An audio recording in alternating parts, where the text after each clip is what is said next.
Hello, this is a guy who likes fanfiction and is too lazy to read, so here is the rebirth of the Yellow Flash in audio form. Check the description for the links to the author. Chapter 21, Chunin Exams Part 2 Test 1. Alright maggots, sit down, it's time for the first exam, came a voice as a large man with scars all over his face walked in and stood behind the desk. My name is Ibiki Marino, and I will be the proctor for the first test. You will have 1 hour to answer the 10 questions. You will not be given the final question until the final 10 minutes. If you are caught cheating for a total of 5 times, you and your team will be disqualified. That said, you can use whatever jutsu or abilities you want to get the answers. You begin now. He finished and sat down and smirked at the looks of horror on the genin's face when they saw the questions. Naruto's eyes widened looking at the questions in front. They were easily Jonin level. No genin except Shikamaru could solve them. And that was because of his insane intelligence. Suddenly a look of realization dawned on Naruto's face. It's a test to gather information. He said we could use any tool needed to gain the information. So we need to cheat in an undetectable way. Smirking to himself, he closed his eyes and started focusing on the chakras around him. They were all anxious, worried, confused and afraid. Except for 2 signatures. Naruto then focused before he found one of them. Said ninja was sitting in front of him. Those 2 must have been planted as information beacons for the other genins to use. Naruto thought as he activated his Sharingan and copied the writing pattern of the Jonin sitting in front of him. In mere minutes he was finished. He turned his paper around and started looking at how the other rookies were doing. Sayuri, like him, had used her Sharingan to copy the writing of someone who was fluently writing. Hinata was using her Byakugan to spot and write the answers she could find in the room. Shino was using his bugs to find the answers. Sakura, thanks to her reading habits, had answered most of the questions correctly. Ino had used her clan's mind transfer jutsu to take over Sakura and then read her answers. Shikamaru already knew them and used his shadow connecting jutsu to help Chuji. Yakumo had used a mirror-like genjutsu only visible to her to find the answers. Naruto then turned to look at his sisters and best friend. He wasn't surprised when he found all 3 of the sweating. Sighing, he summoned 3 small toads. He supplied them with the answers and sent one each to Narumi, Mito and Izan. After a few minutes the toads disappeared. Naruto looked at Izan, who grinned at him. Grinning back, they had a mental conversation. Thanks. Anytime. Turning his attention to his sisters, he saw them crying anime tears. He already knew the reason for that. It was because he had promised to cook for them if they took their theoretical study seriously. He knew they tried, but somehow, thanks to the dominant Uzumaki genes, they weren't able to just sit and read. He himself knew that the threat he had given them was an empty one. His sisters had a soft spot in his heart. Which was why he decided he would cook them ramen as a good effort for at least trying. He chuckled as he remembered his sisters' antics. He then focused on the Suna and Kyumo teams. He saw that the cat boy Kankuro had used a puppet of his to get the answers for him. Gaara had created a 3rd eye out of his sand and had sent it around the room spotting answers. Tamari had used a little burst of wind to replace her test with one that had all the answers done. Naruto was surprised when he saw the coordination being displayed by the Kyumo team. Samui was writing the answers on small paper pieces before discreetly passing to Amwa, who after noting the answers sent it towards Karui disguised as a lollipop. After he was done observing, he suddenly turned unnaturally serious and met Ibika's eyes. He then made some discreet signs with his fingers towards Ibiki. Ibiki became shocked when he saw the hand signs. Those were used by Umbus to send messages in the group without alerting the enemy. He then paid attention to what the message was saying. Kabuto Yakushi is Orochimaru's spy. He told Ibiki through hand signs. Ibiki's eyes widened before he hardened them and discreetly used his fingers to say, "Are you sure?" "Positive. He has information that should only be accessible to those with Jonin level clearance. And he has a distinct scent of snakes on him." Naruto replied. Nodding, Ibiki discreetly signaled the Umbu to be on guard. He decided to take this information to the Hokage as soon as the test was over. He then looked at Naruto, who nodded and leaned back in his seat, closing his eyes. Ibiki looked at Naruto before a look of recognition dawned in his eyes. So that's Takai's brat. It seems like he is as good as they say. Ibiki thought before giving wry smile at the irony of the situation. The test was to gather information in a tight position, but somehow the kid had secured information that could potentially save the village. Life sure is ironic, Minato. You beat Orochimaru for the seat and now your son is screwing up Orochimaru's plan. Ibiki thought as he remembered his old teammate and friend. After 45 minutes Ibiki shouted and said, "Alright maggots, your time is up. Now it's time for the 10th question. You have a choice on whether you wish to take it or not." "Of course we will take it," a random genin shouted back. Ibiki smirked and said, "Well, if you answer the question wrong you won't be able to take the exams again in your career. And if one of your team members gives up the whole team fails but can always take the test again. So decide." "You can't do that," Kiba shouted. "Of course I can, in these exams I am the god. My word goes on whether your sorry asses pass or not," Ibiki replied back. "But there are so many people who have taken this exam more than once," Kurui shouted. "Well, tough luck to be you guys.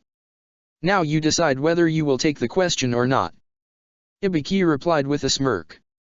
Suddenly the tension in the room skyrocketed. Genins from nearly all the teams could be seen sweating, with a few hyperventilating. A few moments later several hands went up into the air and several teams left the room. The tension in the room was affecting everyone except Naruto. He was simply laying back in his seat with his eyes closed. The sight of him relaxed infuriated Ibiki a little. He was used to people quivering in his presence. Someone this relaxed was something unnerving even to him. "You blondie, you think you can take the question?" Ibiki yelled as he pointed at Naruto. "Sure, why not?" Naruto lazily replied back. "Are you ready for the consequences in the case that you fail?" Ibiki said, trying to darken Naruto with self-doubt. "Nah, not really. Even if I am a permanent genin, my dream won't be affected. After all, if I become the strongest ninja in the village I will be bound to become the Hokage." Naruto casually replied with a smirk, letting Ibiki know that his attempts had been foiled. Ibiki looked around the room and saw that no one else was really leaving, so he sighed and said, "Everyone who stayed, passes." After a few seconds a combined shout of "Way-ay-ay-ay" rang out in the classroom as Ibiki began to explain the true purpose of the test. The real purpose of the first 9 questions was to see how good your information gathering was. You will be given missions as Chunin that require you to collect information in very unfavorable and taxing conditions. The 9 questions were used to judge how you gathered and relayed that information. Ibiki said. "What about the 10th question?" Samui asked. "Yo, bandana man, mind if I answer this one?" Naruto lazily asked. Ibiki's eyes twitched at the nickname before he stiffly nodded, and Naruto said the choice to take the 10th question was the real question. In our lives as ninja there will instances of missions with high loss probability. There is a high risk of being caught or killed. In that moment we can't decide whether to take the mission or not.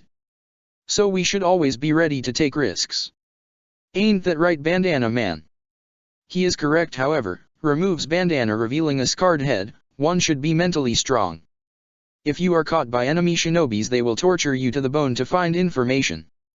You must remember to keep the village ahead of yourself at all times so that you don't give away any information. Ibiki answered as he elicited gasps from the class, who greatly became unnerved by the sight of the scars. Naruto however wasn't affected as his own body was a beacon of scars that he always watched before leaving. Before anyone could reply a purple blur jumped in the room and broke the window. In a puff of smoke a large sign appeared which read, "Proctor for the 2nd exam, the sexy and the single Anko Mitarashi." All the girls except Samui were looking on envy at Anko beauty, while the boys except Naruto were drooling. Naruto then quickly wrote a 9 on paper over the message, "You rock Anko Nichan." Looking at the score, Anko gave a fake hurt look and said, "Agaki, that was surely a 10. You hurt Nichan's feelings.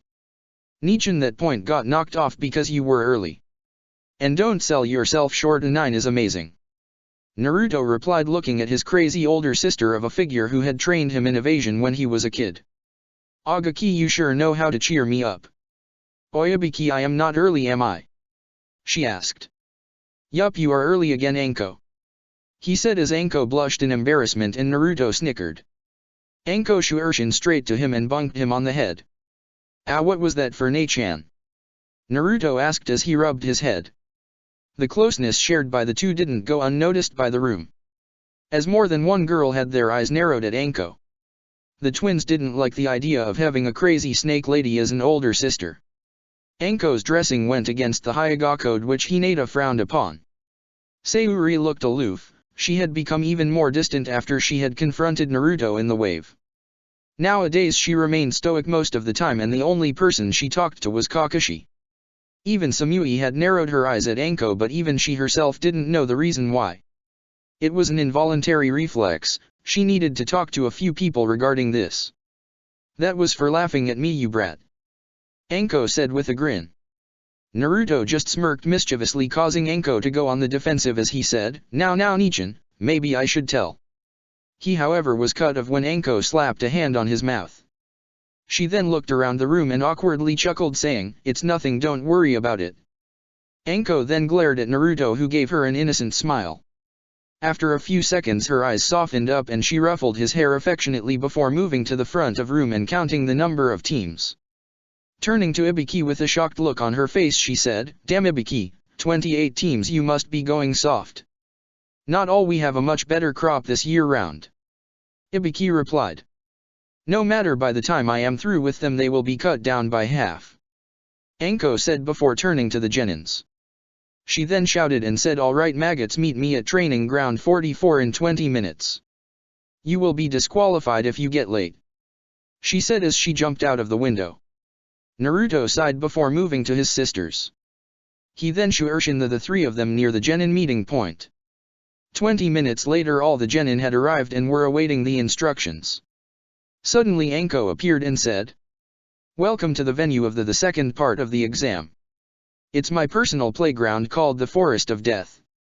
She finished with a sadistic grin on her face that made most genin go white.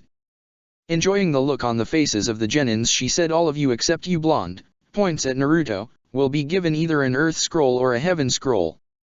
To pass you need to collect both of them by the end of 5 days. You blonde will have to collect both of the scrolls. She finished, making Naruto nod. Kiba in all his infinite wisdom decided to speak and say, hey, what's so special about this place? It doesn't look like much. As soon as he finished a kunao grazed past his cheek, making a cut appear on his cheek. Before he could react Anko had a kunao on his neck and she said, it's brats like you who die first. Suddenly she felt another presence behind her. Turning around she saw that it was Akusa Kunoichi. The Kunoichi said, I am here to return your kunao. Thank you, but don't you ever sneak up on me, I will kill you. Anko seriously replied. She then moved back to the front of the genin and called out, alright people, come and sign these papers. What are these? Mito asked. These Mito are papers that state it's in no way Konoha's fault if any of you end up death. And let me warn you, if you are not careful in there you will die. There are human-eating plant along with animals bigger than anything you have ever seen. Of course you don't have to sign them, but you will be disqualified to take the exam. Anko gleefully answered. A few genin immediately left, not wanting to take the risk of death. Naruto calmly took his paper and signed it before closing his eyes. One thing he didn't know was that Samui was observing him. Unbeknownst to her he had been attention to her as well. In both of their eyes they could be perfect partners. For Samui Naruto was perfect, he was strong, good-hearted if the way he interacted with people was anything to go by dash, he knew when to serious and when to be jolly. It was perfect.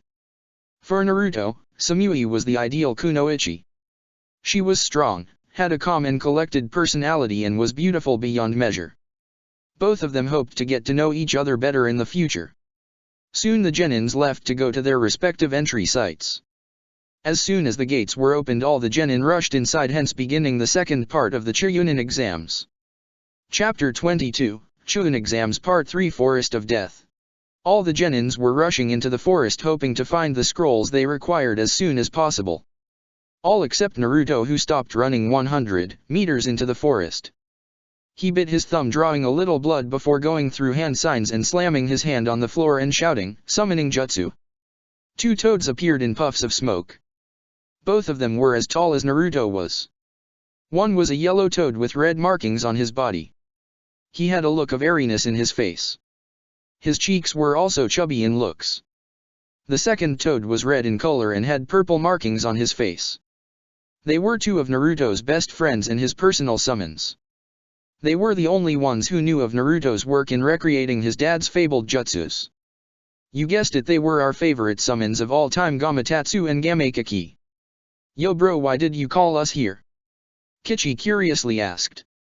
Oh, I am taking part in the Churyunin exams, but I am going solo. I summoned you two to be my teammates for this phase of the exam. Naruto casually replied. Naruto, do you have any snacks? Tatsu asked airily. I do, but I will give them to you after we safely complete this portion of the exam. Deal. Naruto. Deal. Both toads said, and all three set off to find the teams. Guys, sense the nearest team, we will take them out and take their scrolls. Naruto said. Both of them sensed two teams already fighting it out some 100 meters out. Kichi looked at Naruto and said, bro, two teams dishing it out 100 meters north. Alright, we will use combo Draco 1127 and knock em all together. Understand? Naruto instructed. You got it /he. Both the toads replied at the same time. The three of them then picked up speed and raced towards the area where the two other genin teams were dishing it out. Soon they reached a clearing where they saw a team from IWA battling with a team from AIM. He looked at the two toads and signaled for them to start. The two of them silently nodded, and Tatsu released his toad oil and ran around the clearing, creating a circle that surrounded the 6 fighting genin. Kichi then looked and the oil and fired a fire-style fire bullet jutsu. Thanks to the oil, the 6 genin were surrounded in a ring of fire, which caused all of them to abandon all the fighting and go on the defensive in front of the enemy. None of them noticed that Naruto had created 3 clones. The 3 clones then jumped into the air directly above the clearing and went through 3 different hand signs. Water-style water bullet jutsu, said the first clone. Wind-style wind bullet jutsu, said the second one. Lightning-style lightning ball jutsu, the third clone said. The water bullet grew exponentially in size thanks to the wind bullet. The enlarged water bullet then combined with the lightning, increasing its attack power greatly. The enlarged elemental bullet hit all 6 genin head-on, causing a small explosion in the clearing. When the dust cleared, Naruto saw all 6 genin lying on the floor, battered, bruised and unconscious. He immediately sent his clones to retrieve the scrolls. He found both the Earth and Heaven scrolls. Smiling to himself, he collected both of the scrolls and sent both Kichi and Tatsu back after giving them their snacks that he had sealed. Just as he was about to head toward the tower, he heard a pained scream coming some 50 meters his right. He immediately took off to find out the source of the scream. With Kumo's team *. The Kumo team had already gained their Earth scroll from a team from Konoha, and were heading towards the tower when they were assaulted by a pack of giant wolves. The 3 of them were able to fight them off for a while before Amwa and Karui were critically hit, causing her to scream. Samui now had to fight, protecting her friends. She then displayed her true strength and managed to take out 3 wolves before she got a bad slash on her leg, causing to give a loud scream. As she was panting on one knee, the wolves were stalking the trio, ready to attack at a moment's notice. This was the scene that Naruto had walked in on. Despite them being shinobi from a different village, Naruto could not in his right state of mind sit back and let them die. Specifically after seeing the first girl who made his heart flutter in that condition. Jumping into action, he threw 4 kunao and then created a single-handed ram sign before shouting, Shadow Kunao Clone Jutsu. The 4 kunao multiplied into 400 because of the chakra he put into them. The kunaos landed right in front of the wolves, hampering their movement. Landing in front of Samui, Naruto without turning asked, Are you and your friends okay? Yes. She answered in a cold voice without taking her eyes off the wolves. Naruto knew he couldn't take on all the wolves, so he unsealed his Sharingan and stared deep into the alpha's eyes, causing him to drop down on the ground unconscious. Seeing their leader down, the rest of the wolves retreated. Naruto then turned to face Samui, who held up her sword in a defensive manner. Seeing that, Naruto raised his arms in a diffusing manner and said, I am not here to fight you, I have already collected my scrolls, what about you? Samui knew she didn't have to answer Naruto, but somehow she couldn't really stop herself from trusting him and nodded in confirmation. He then created 2 clones that lifted her teammates before he himself lifted her in a bridal carry. Her cheeks became slightly pink, but her logical mind told her that it was for the best. After all, he felt like someone she could trust in. So would you like to have a talk after this phase of the exam is over? Naruto asked, trying to strike up a conversation with her as he and his clones raced towards the tower. Samui on her part was mentally berating herself. He is carrying me so uncool yet cool at the same time. He must be thinking about how uncool I am. She thought before she heard Naruto calling her. So what will it be? Wanna meet up after the second phase? Naruto asked. Are you asking me out on a date? She asked in her usual cold monotone voice. I don't really know, it kinda depends on you. If you want a date I can give you one. He said with a loop-side grin. Samui just blushed slightly before muttering a baka. They arrived at the tower after 2 hours, after which they opened their scrolls and their senseis arrived. Sensei. Both genin said at the same time. The Kyumo Jonin was a blonde-haired kunoichi wearing the regular Kyumo Jonin uniform. Both she and Itaki raised their eyebrows at each other before looking at their genins with questioning looks. After explaining the whole thing, the Kyumo Jonin thanked Naruto for saving her genin before turning to Itaki and saying, It's good to see you again, Raven, specifically under better conditions. The Kyumo Jonin said. Same here, Cat, though I didn't expect our students to finish so soon and that too at the same time. Itaki replied in a monotone voice. Turning to the genin, Itaka said, Naruto, you guys pass, go take the 3 of them to the medics before finding a room for yourself. I will meet you later on. Nodding, Naruto took the 3 Kyumo genin away, leaving the senseis alone. As soon as their surroundings were clear, the Kyumo Jonin jumped and kissed Itaka square on the lips. When they broke up a few minutes later, the Kyumo Jonin said, I have missed you, Itachi. Same here, Yuji, same here. I hope the Raikage finally makes an alliance. Spending time away from you is very tough. Itaki answered back. Both of them then found a secluded corner where they resumed their *intimate activities. After dropping the 2 Kyumo genin to the medical bay, Naruto carried Samui to a room. As soon as she lay down on a bed, she started massaging her shoulders. Naruto, looking at that, got confused and asked, Do your shoulders hurt? She wordlessly nodded, after which Naruto asked, Want me to give you a massage? I am a natural. She looked at him blankly before he said, I am not getting any ideas, it's just a massage, that's all. She again wordlessly nodded and turned her back to Naruto as he began his massage. As soon as he started, Samui felt a wave of bliss pass through her, and she could only think of one thing at that moment in time. He is so cool. With Team 6 asterisk. Alright, I will hold the scroll and we take out the first team we come across. I spied using my Sharingan and found that all Konoha genin teams received the Heaven Scroll, so all we need is to find an Earth Scroll. Understand? Sayuri asked her 2 teammates. Both of them nodded and the 3 of them ran off. After a few minutes, Kiba said, Stop guys, I need to take a leak. Both girls sighed at his bluntness before Sayuri nodded and said, Fine, but let's keep a password for when you come back. Kiba and Sakura nodded as Sayuri thought for a moment before clicking her fingers and saying, Valley of the End shall turn into the valley beginning when US collide. Both of the other genins nodded and Kiba left. After a few minutes, a smiling Kiba appeared and Sayuri said, Password Mutt.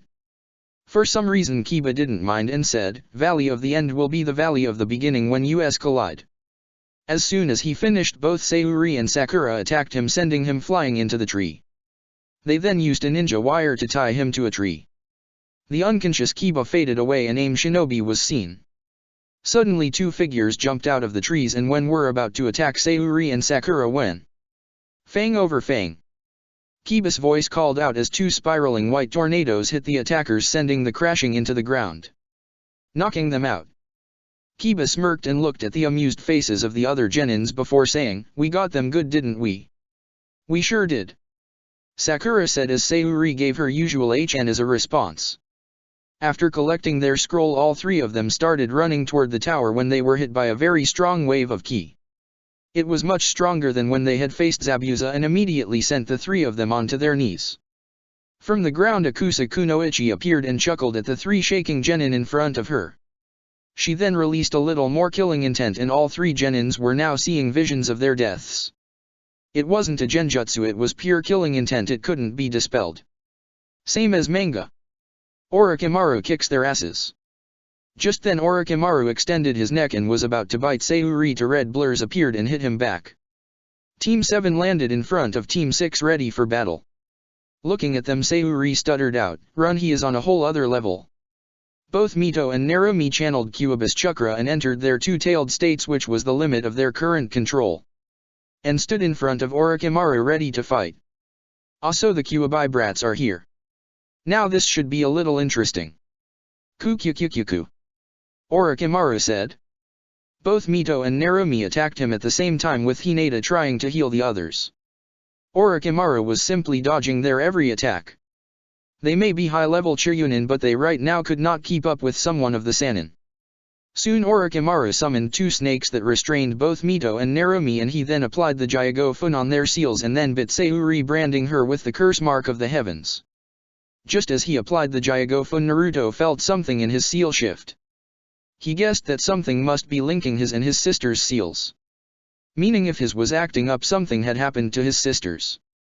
He excused himself from Samui with a promise of coming back in an hour and left the room. He found an Umbu and shouted, "Umbu-san, can you go check on Mito and Narumi Uzumaki? I don't know why, but I feel like that they are in trouble." The Umbu was Kat, and she knew Naruto since he was a kid, hence she knew that this wasn't a joke. She then nodded and flared chakra into her mark, informing the other Umbus before she left, following the rapidly declining chakra signature of the twins. The Umbus arrived in the clearing to see the Orochimaru disappearing after saying, "Now you have my gift, Sayuri-chan. I want to see whether you survive or not," he said as he threw a scroll at Team 6 and left. Kat instructed the other Umbus to create a clone and take all the genin since they had their scrolls and were met with special circumstances. Arriving to the tower, they were met with a worried sick Naruto, who immediately started checking Mito and Narumi for any damage. He found another seal over their original one and immediately released it, giving his sisters their control over chakra back. He then started studying their seals and indeed did find linking seals, but what surprised him was that the linking seal wasn't a simple warning seal. The seal was linked with chakra recharge seal. Naruto, thanks to his sharp mind, immediately connected the dots. This seal took the chakra that Kyuubi recharged and gave it to his sisters. He smiled at his dad's thoughtfulness. Even in his dying moments, he ensured that all his kids would have a tool to defend themselves with. He was given the Toads and the Sharingan, whereas his sisters were exclusively given Kyuubi's chakra. What a guy. Definitely the best seal master in history. Uzumaki's be damned. Naruto thought as he created clones to take everyone to the medic bay. After dropping them off, he returned to Samui like he promised and continued her massage. Sometime later, when Itaki and Yujito were looking for Samui and Naruto, they heard the voice of the two said genin. "Right there," Samui said blissfully. "Here?" Naruto voice asked. "Not that hard, it's my first time," Samui shakily said. "Don't worry, I am an expert, I know what I am doing, so sit back and relax," Naruto said as Samui gave a moan of pleasure.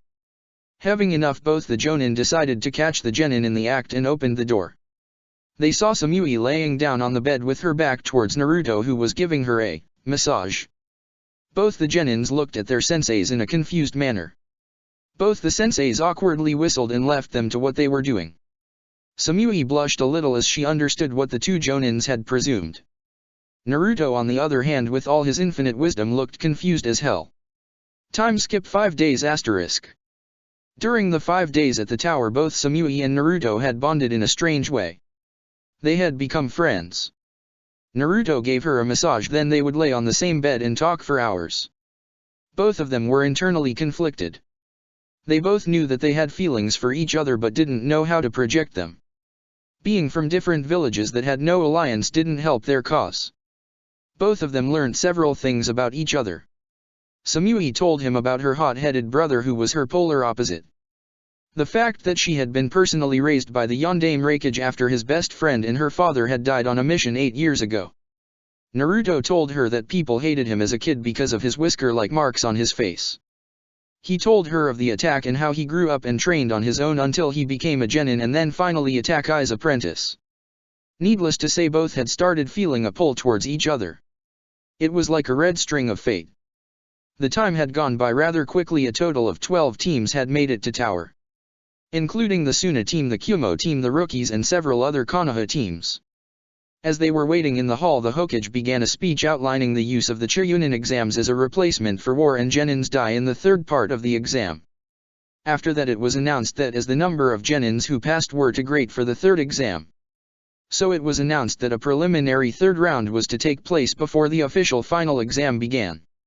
As he announced that, the big board on the wall began to shine and the matchups were announced. Hinata vs Niji. Mito vs Sakura. Narumi vs Ino. Sayuri vs Yakumo. Karui vs Rei, random Konoha Genin. Amwa vs Ren. Samui vs Kankuro. Kiba vs Naruto. Izan vs Lee. Shikamaru vs Kin. Koji vs Dosa. Zuka vs Shino.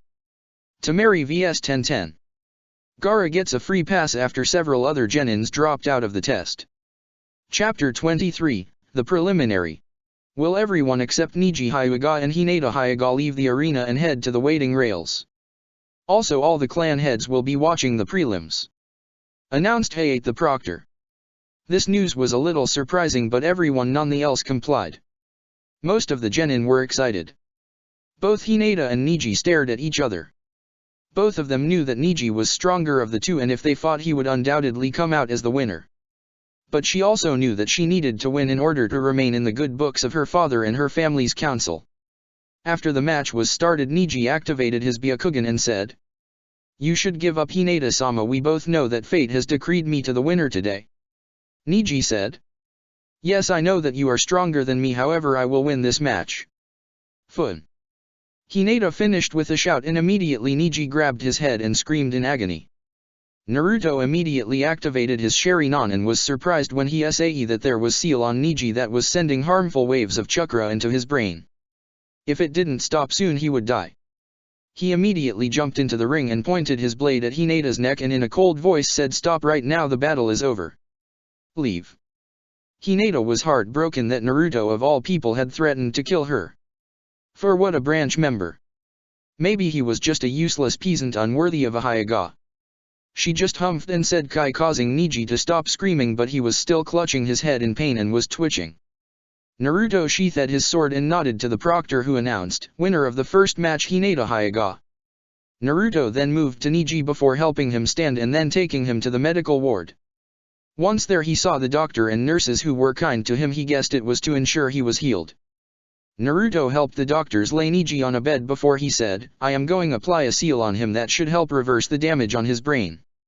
The doctors knew of his talent and nodded. Naruto then took out a seal and then placed it on Niji's arm and said fun. A green light was emitted by his seal and soon Niji stopped withering and relaxed before sleep overtook him. Turning to the doctor, Naruto said he should be up soon. The seal will stop automatically when the damage will be fixed or it runs out of healing chakra. The doctor and nurses could only stupidly nod. They knew of his talent in seals, but something like this was nothing short of revolutionary. This seal could save tons of lives on the battlefield. He had to talk to the Hokage about this. Naruto then left the room and walked into Hayashi, who was waiting outside the door. Naruto's eyes hardened when he saw him and said, "So Hayashi-sama here to gloat on your nephew?" Hayashi didn't say anything and just stared at Naruto before saying, "Why did you save Niji?" "Because you failed to," Naruto said and walked away, leaving a stunned Hayashi behind. As he watched Naruto go, Hayashi thought about Naruto. He felt that the boy was a demon because of the soul sealed in him. However, he saved his daughter but caused his brother to die. No, Hayashi thought. His brother died because of himself. That kidnapping shouldn't have happened. They had the all-seeing eye. It was the clan's fault. He had failed to save his brother and now had failed to save his brother's son, who had ironically been saved by the so-called demon brat. Hayashi felt his opinion on Naruto changing a little. As he was walking away, Hayashi could have sworn he saw the visage of an old friend of his and his old teammate. A ghost-like smile appeared on Hayashi's face as he saw the vision. "I see, so he is your son Minato. I am sorry for my treatment towards him. But now I know what to do. Thank you again, good friend." Back in the arena *. Now we will move to the next match. It will be Sakura Haruno vs Mito Uzumaki. Hayate announced.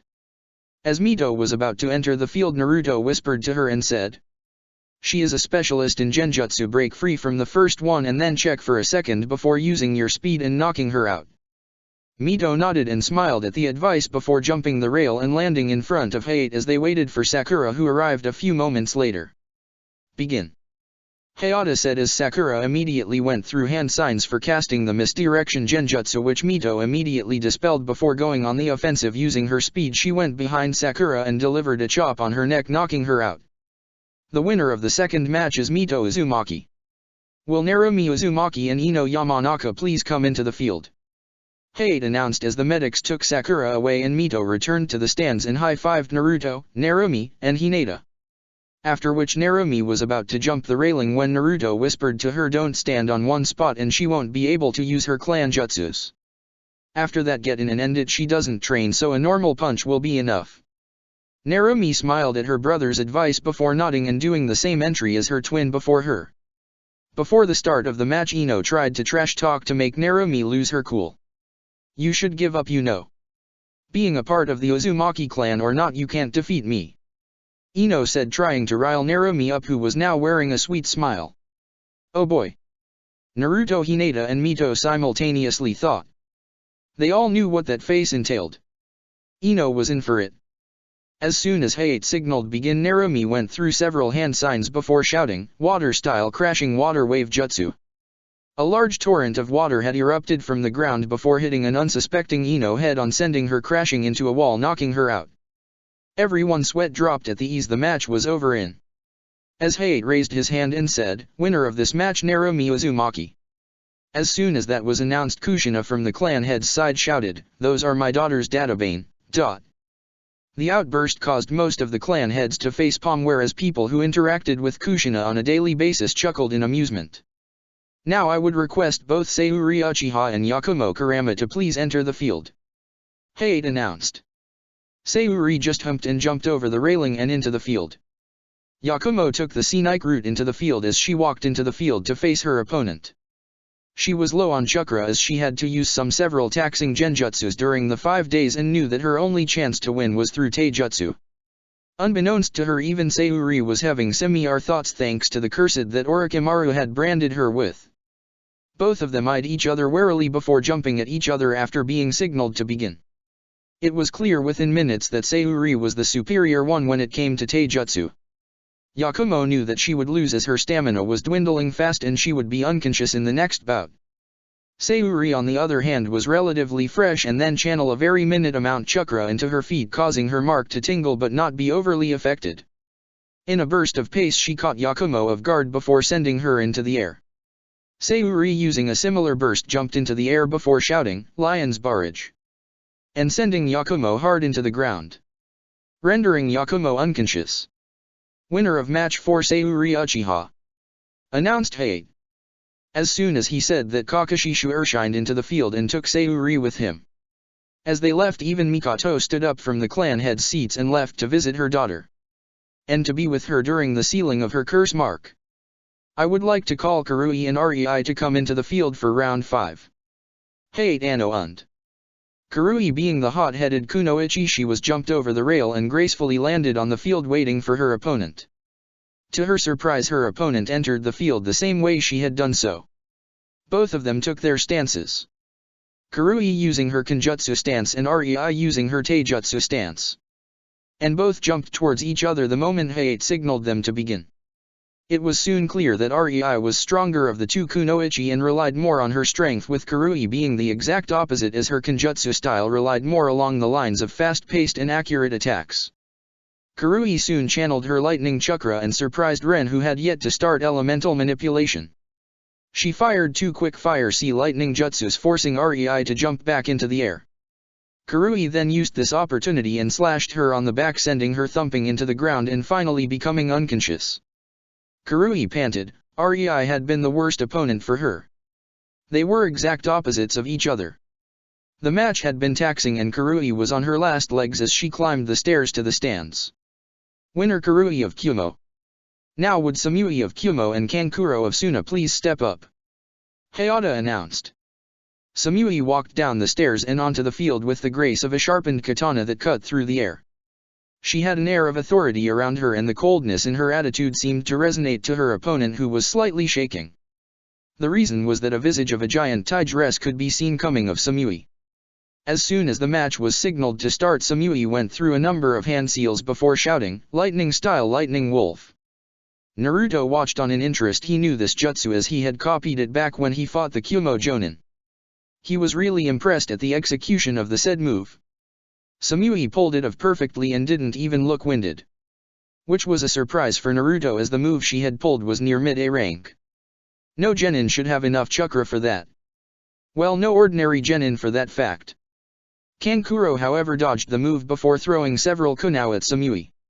She deflected all of them with her sword. Both of them then rushed towards each other and started a battle with weapons. Soon however Samui found an opening and smashed Kankuro into the wall, causing him to break open. Everyone realized that this Kankuro was just a puppet. Suddenly the real Kankuro appeared behind Samui and manipulated all the pieces of his broken puppet to attack. Samui in response used her pace to move faster than Kankuro and cut of the chakra thread, leaving the puppet without its master. Using this distraction, Kankuro threw a few poison-laced senbon at her, which hit, causing her to go on one knee. "Give up, that poison was an aphrodisiac. I will give you an immediate antidote if you give up," Kankuro smugly said to the panting girl in front of him. Naruto was glaring daggers at Kankuro. How dare that bastard do something so embarrassing to a kunoichi? If he won this round, Naruto would crush him personally. Samui though had other ideas. She immediately channeled and sent lightning chakra throughout her body, which caused mild vibrations to break out on her skin. The vibrations were strong enough to pull the effects of the drug, leaving a perfectly fine Samui behind. Samui then stood up and in a burst of speed was behind Kankuro. She then hit him on the neck, knocking him out completely. As he fell down, she looked at him in disgust and said, "You are very uncool." She then walked up to her team. As she walked, she and Naruto locked eyes with each other and an unspoken conversation took place between them. "You alright, Sam?" "Yes." "Massage tonight?" "Cool." "Right, see you after the exams." "Cool." Winner of the match, Samui of Kyumo. Will Ren of Konoha and Amwa of Kyumo please enter the field? Hate announced as both the competitors entered the field at a lazy pace, causing everyone who was watching to sweat drop at them. Both Amwa and Ren stared at each other lazily before Amwa lazily looked at Hate and said, "I quit. My injury from the forest still isn't healed and I won't be able to fight effectively." Hate nodded and said, "Winner by forfeit, Ren of Konoha." Amwa then walked back to his team where Karui started chewing him out, but he just lazily sucked on his lollipop, ignoring her completely. Will Naruto and Uzumaki and Kiba and Yazuka please step into the field? Hate announced. Naruto jumped into the field after receiving good looks from his sisters and friends. Kiba on the other hand was sweating. He knew firsthand about how strong Naruto was. He was bound to lose, but for some reason he was afraid to even move. Sensing his fear, Naruto smiled at him and said, "Any Kiba, go all out. Show me the power of the Inyazuka clan. Show me why you will become the strongest clan head in your clan's history." This seemed to bring Kiba out of his fear-induced stupor and he cracked his fingers before taking the four-legged Inyazuka stance. Some Inyazuka, Kiba's mother, was slightly shocked. She never expected the so-called demon brat to be so kind to her pup. She along with Hayashi were now beginning to see how wrong they were about the boy and were now willing to offer him a little solace. Naruto then took the defensive stance of the toads, confusing many clan heads and causing Kushina to go wide-eyed. She knew that Jiraiya had lost the contract, but she didn't know Naruto had it. She frowned sadly as she knew that despite Naruto forgiving her, he still didn't trust her and their current relationship was nothing more than a trust-building exercise. Not that she minded, she deserved his reservation towards her. He had suffered all his life because of her. But she was glad he gave her the chance and she would make sure to utilize it completely to get her baby boy back. Back in the fight, Kiba charged and engaged Naruto in a taijutsu match. Kiba was on the complete offensive. He was using his agility and pace to try and push Naruto back. However, he soon saw that Naruto, despite moving back, was effectively blocking all of his moves. He needed to try and break his defense, if he wanted to win. This moment of uncertainty was what Naruto needed. He immediately changed his style into his usual hummingbird and in burst of speed hit two weak punches before finishing of the move with a heavy double punch that caused Kiba to skid back and then cough out a little blood before collapsing.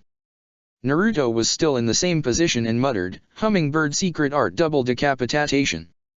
Just as Hayate was about to call the match, Kiba pushed hard, managed to stand up while panting heavily. He wiped the blood of his face and weakly looked at Naruto before saying, "I won't go down that easily." He then charged at Naruto and sent a punch to Naruto's face, which Naruto caught. Kiba after that made no sign of movement of any sort. Hayate looked at him and was shocked. The boy was unconscious. Shaking his head, he said, "Winner by knockout Naruto and Uzumaki." Naruto then helped the medics deal with Kiba. Placing Akemaru on his chest, he patted Kiba's chest and said, "You did good, you have grown stronger since our last fight. Keep training and come face me again." Tsum looked on proudly. Even though her son had lost, he had earned something even more valuable: the will to never give up. She knew that she had to talk to Naruto soon. She had decided to offer her clan's support to the boy. However, one thought plagued her mind. Was it too late to seek forgiveness? Rest of the matches were like canon. Imagine Lee winning after he used the gates against Izan instead of losing vs Gaara**. Now that the finalists have been decided, we will begin the matchups for round 1. Hayate announced. Naruto vs Narumi. Mito vs Hinata. Shikamaru vs Temari. Gaara vs Lee. Ren vs Karui. Samui vs Dosa. Shino vs Sayuri. All of you have a month to prepare for the exams. Good luck. Hayate announced as everyone started to leave the arena. Chapter 24, What to Train. Alright everyone, you will now have a whole month to train and prepare for the third ANF final test. As you may have noticed, it will follow a tournament-like structure. Hiruzen said to the genin who had gone past the preliminaries. So wait, does that mean only one genin will be promoted? Temari asked the question that was circulating in the genins' minds. Not exactly. A panel of jonins and your respective cages will mark your performance. Anyone up to the mark will be promoted to Chunin. Hiruzen calmly replied. So that means everyone can become a chunin? Temari said as an afterthought. It does, but it also means that no one will gain promotion. Hiruzen bit back to stop the genin from getting overconfident. There was a general murmur among the genin before Hiruzen continued and said, "Now run along all of you. We shall meet each other in a month's time." With that, all the genin left. Soon Team 6, 7 and 11 met up and began deciding their training for the next month. Alright guys, I will be training both Mito and Narumi and have asked Jiraiya to assist me. Hinata will be with her clan, so it checks out. Naruto, do you need any help? Kushina explained her plan and asked. Not exactly, I have a plan for the month and I can do it alone. I won't even need Ataka-sensei's help. Naruto calmly replied. Are you sure, Naruto?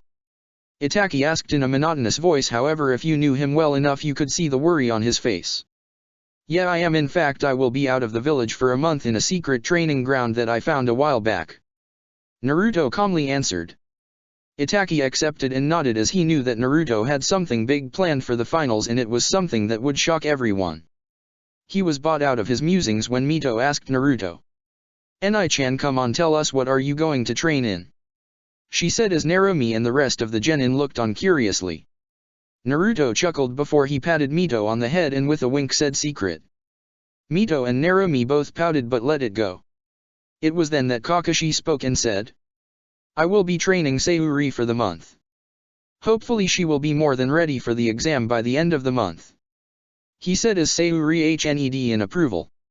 Everyone nodded and went their separate ways, but before leaving, Naruto slipped Itaki a paper that made him go a white and blush at the same time.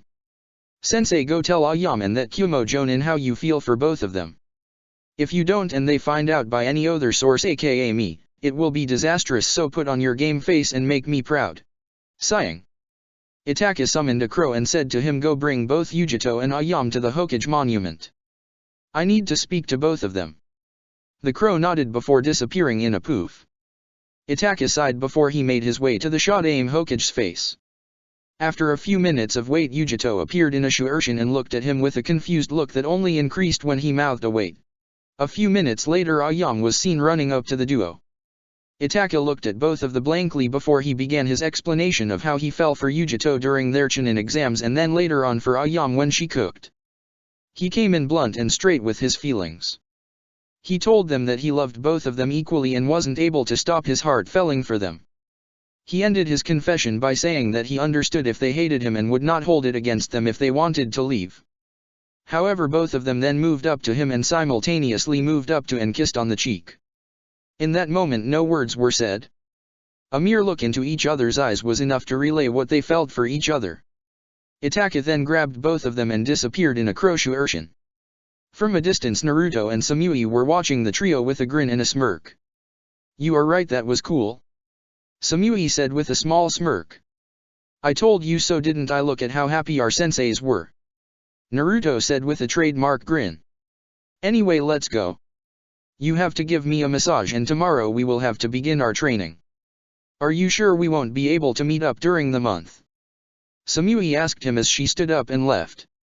"Positive I won't be in Konoha and you will be training as well. So it should be fine. Make it to the finals, alright, I will be waiting," Naruto said with a grin as both of them made way to his home. The next day with Kakashi and Sayuri. "So then Sayuri, in this month we will be focusing on improving your speed, taijutsu and finally increasing your jutsu arsenal with elemental jutsu. We will first find your affinity before we go to jutsus. Are we clear?" Sayuri smirked with a HN and then immediately went into her taijutsu stance and both of them began the training. With Hinata. "Hinata, since your match and attitude, the elders have decided that it is now time for you to move on to the more advanced techniques. I will be training you personally in how to create them. The techniques we will be working on will be the Kiten, the air palm and 8 trigram 32 fist. I won't have you slacking, are we clear?" Hayashi asked. "Hideo Usama," Hinata replied as she thought of ways to seek revenge on Naruto. He had threatened and almost harmed her for a worthless branch member. He deserved the worst punishment possible in her opinion. From afar Niji was watching as he took another scroll and was going to practice it. He smirked as he knew two things. One, that he had found a friend in Naruto, and two, he was well ahead of the Hyuga heiress. The current technique he was going to train in was 8 trigrams 128 fists. And Futon Kiten. With Kushina and our adorable twins. So in this month I will be teaching you how to summon in one of your father's signature techniques, the Raise Non. Along with that I have picked up a new taijutsu style that will match your personalities as it deals with a direct assault. It's called the Goken style. Kushina informed the twins, who nodded before they created 20 clones each and started going through the katas that had been given to them by Kushina. With Naruto. "Alright, let's get this over with," Naruto said to himself before weaving through hand signs and shouting, "Summoning jutsu." In a puff of smoke an elderly-looking toad appeared. He was one of the elders and the one who had given the contract to Naruto when he was a baby. It was Fusukasa. Or more commonly known as Pa. "So Naruto-chan, why have you summoned me?" Pa asked. "Hey Pa Jiji, I wanted to ask you to start my senjutsu training. I want to be able to use Sage Mode in month's time," Naruto told him. "So it's that time already, huh? Very well, you have grown tremendously since you started training and I agree that this will be a viable next step for you. I will going back. Kichi will reverse summon you in about an hour. We will begin then," Pa told Naruto, who nodded in agreement. Naruto smirked as Pa poofed away. Next month was going to be awesome. His real name, heritage, and status as the Toad Sage would soon revealed, and then everyone will know what they missed out on. Including his mother. He may have forgiven her, but the scars he had gained because of her were still there. It would be a long time before trust settled in between the two of them. Chapter 25, Finals Part 1. The stage was set. All the VIPs had arrived and were waiting. Both the Raikage and the Kaze cage were sitting in the cage box with Hiruzen. Clans were sitting together in the shinobi section, with the civilians taking up the rest of the seats. All of the rookies were waiting in the candidate box looking forward towards their matches. All of them had trained to the bone and had mastered all of their intent techniques. However, one thing that no one knew was, where was Naruto? He hadn't appeared and the matches were about to begin. "Where is Oni-chan? I hope he makes it on time," Mito worriedly said. "I am sure he will be here. He won't keep his sisters waiting," Narumi replied in her usually bubbly tone. Just then Genma the proctor for the third exam stepped forward and said hello and welcome to the third and final part of the Chunin exams. I would like to call Narumi Uzumaki and Naruto and Uzumaki to please come and get us started. Narumi in her usual persona jumped down and waited for her brother, however there was no sign of him. They waited for 5 minutes and there was still no sign of him. Genma then started, since Naruto and Uzumaki isn't free. However before he could finish there was loud puff and the room was filled with smoke. All the shinobis were on guard expecting it to be some threat. Hiruzen, Jiraiya and Kushina themselves were wondering what it was. It was then the smoke at the top cleared and standing there with his hands folded and with a smirk on his face along with wearing a white cloak with red flames at the edges was Naruto. Soon the rest of the smoke cleared and Naruto was seen standing on top of the boss of the Toad's Gamabunta. This caused whispers to break out everywhere. That's Gamabunta-sama, what is he doing here? Is that the Yondaime? No you idiot, that's Naruto. Naruto then jumped of Gamabunta's head before landing in front of shocked Narumi. Naruto smirked at her before turning to Bunta and saying, "Thanks for the ride boss, I will summon you later." Bunta nodded before disappearing in a puff. Naruto then turned to Genma and said, "I am not late, am I?" "Yondaime-sama, you're alive." Genma stuttered out in shock. "Nope, I am not the Yondaime. The name's Naruto Namikaze. The Yondaime's legacy and the new generation's Toad Sage and the future Hokage," Naruto said with a grin. As he said that, several of the civilians looked shocked. They knew the Toad Elders wouldn't choose a demon to be their summoner. Along with that, he was bought here by Gamabunta, who was the Yondaime personal summon. His claim was looking true. Most of the shinobi couldn't believe it, the resemblance was uncanny. All of them started mentally berating themselves for not recognizing the similarities. In the cage box, both the Kaze Kage, aka Orochimaru, and Raikage looked on in shock. The Raikage turned to Hiruzen and said, "Damn, you really hit him well, didn't you?" "That I did. Though the boy takes a lot after his father, he figured out his identity on his own when he was 5. Hiruzen said. "You sure have a lot of talented genin. Specifically someone trained by Jiraiya must be strong." Orochimaru said. "Oh, you are mistaken, he hasn't been trained by anyone. He has made it this far on his own. Anyways, let's get to the match," Hiruzen said as the other two Kage nodded. Back in the arena. "Proctor-san, can I ask for a slight change in the matchups? I suggest a team battle. Team 7 vs Team 11. Naruto said with a grin. Genma helplessly at the Hokage, who after a few minutes of contemplation nodded. Genma then cleared his throat and said, "Ladies and gentlemen, we will have a slight change in matchups. Match 1, Naruto Namikaze vs Hinata Hyuga, Mito Uzumaki, and Narumi Uzumaki." Both Mito and Hinata also jumped into the ring and faced Naruto. Mito then irritatedly said, "Ni-san, are you sure you want to face all three of us at once? We know you are strong, but the three of combined are one of the best teams in Konoha. Yup, that's why I asked you. So that the results of the next matches don't affect your teamwork. Now I want you three to go all out and don't hold back. That includes you using your special chakra," Naruto said. In the stands asterisk. "Do you think he will be okay?" Kushina worriedly asked. Itaki remained quiet at the question. He did not know how strong Naruto had gotten, so he couldn't assure Kushina that he would be fine. Jiraiya on the other hand was grinning. "Oh, the Gaki will be fine. He called himself a Toad Sage, that means he has completed his Senjutsu training. If he has, he could probably take on most of our Jonins and still win," Jiraiya said with a grin. Kushina and Itaka both looked on in shock. If that was indeed the case, the tournament might as well be cancelled and the trophy be given to Naruto. Kushina did the only thing she could think of. Standing up from her seat, she shouted, "Go Hinata-chan, Mito-chan, Narumi-chan.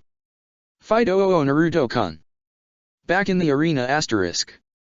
The four genin blushed at the cheer before all of them got their game faces on. Narumi and Mito both entered their one-tailed states, whereas Hinata coated her hands with beast-shaped chakra. All three of them then looked at grinning Naruto. Suddenly the grin on Naruto's face vanished. He adopted a battle-hardened look and closed his hands before clapping his hands together.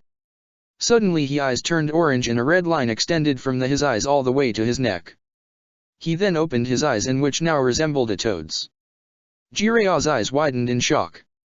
He then said Gaki sure outdid himself, mastering senjutsu completely. Even I didn't complete it. I can only use it thanks to my seals, but I didn't see any on him. What a kid. Seeing that everyone was ready, Genma shouted begin. In a burst of speed, Naruto jumped at the three girls and bought a vicious punch towards them. They dodged it. The ground had cratered itself upon contact, shocking everyone in the arena. The three girls then looked at each other before all four genin disappeared in flashes of speed. Shockwaves of force appeared all around the arena. Soon they stopped when a solitary figure crashed into the wall. Naruto then climbed out of it, before cracking his neck and saying, "That was really good. You guys really are the #1 genin team in Konoha. But I guess I should get serious." Spiral release, spiraling sphere, tri-blast. In the palm were three fully formed Raise-Nons. He then launched all three of them at the genin. Narumi and Hinata had dodged theirs, but Mito had taken a hit, causing to fly back into a wall and groan. Knowing they needed to buy time, Narumi immediately went through a set of hand signs and shouted, "Earth-style spiking ground jutsu." Spikes erupted from the ground and made their way towards Naruto, who promptly dodged them and started running away from them while Hinata got Mito back online. The three of them regrouped just as Naruto had smashed the spikes that had pushed him into a corner. Hinata looked at her teammates and said, "He is just as good as me in taijutsu, maybe even better. I think we should go with a long to short combo. You guys bring in the fire, I will bring in the water." Both Narumi and Mito nodded before both of them went through different hand signs. "Fire style, great fireball jutsu," Mito shouted. "Wind style, great breakthrough," Narumi shouted as the wind supplemented the fire, causing it to grow outrageously. Naruto quickly went through hand signs of his own and shouted, "Water style, water dragon jutsu." A giant dragon of water appeared before it crashed into the fireball, causing it to cancel out. However, before he could rest, he created two clones that quickly took on Hinata's attack, giving him enough time to hit her with a Raise-Non that sent her flying into the wall unconscious. Naruto then turned to both of his sisters and took a hummingbird stance. While his sisters both stood in the opposite direction, having the stances of the whirlpool style. All three of them attacked in bursts of yellow and red. Kushina couldn't help but smile proudly at the display. Her kids were ripping the stadium apart with their moves.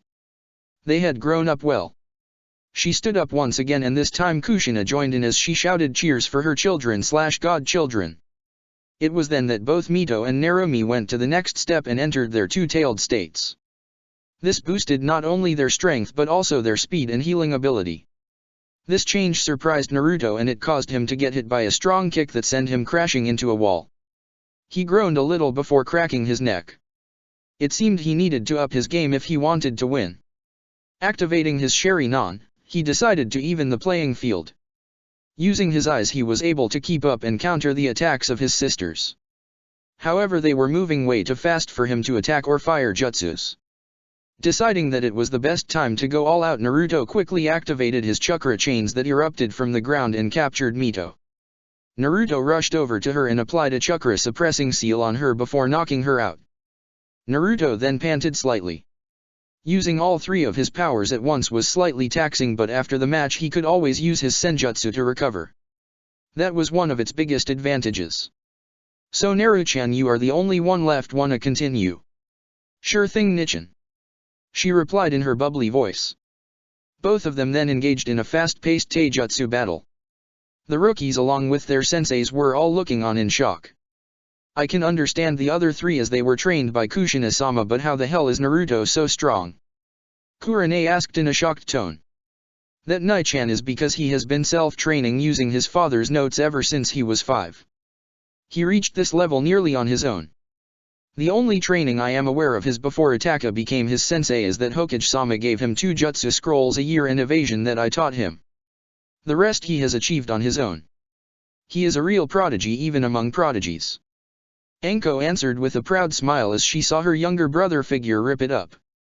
This Kaki really takes the cake, doesn't he? Asuma stated after puffing his cigarette. So troublesome, Shikamaru said. But he was so weak in the academy, how is this possible? Ino argued. He never took the history seriously since for him it was a complete waste of time. He spent time building up his practical skills. The only genins in Konoha who can beat him in a straight-out fight are me, Lee and maybe Niji. The rest of you want last minutes against his full strength. Look at the match, those three were the higher echelon of the class but are still losing even though he was outnumbered. Izan answered with his usual goofy grin, causing all the genin sitting to gulp. Back to fight asterisk.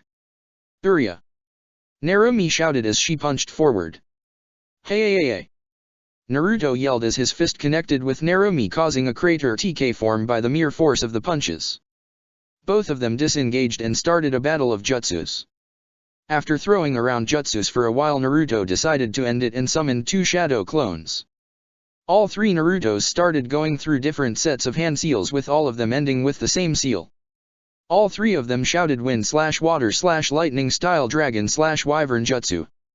Collaboration art tri-elemental dragon jutsu. A colossal winged dragon with 3 heads appeared before it roared and attacked Narumi, hitting her head on. The Kyuubi's chakra prevented her from getting hurt, but the force of the jutsu was enough to knock her out. Naruto then turned of his Sharingan, deactivated his Sage mode and chains before panting. The crowd was quiet. They had never seen a jutsu quiet like that. Kushina knew that the girls would be fine thanks to the Kyuubi chakra, and because of that shouted, "Naruto-kun, well done."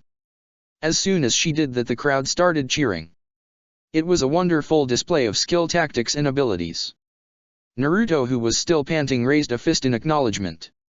He then went over to Mito and removed the suppressing seal on her. He then went over and checked Narumi for any injuries.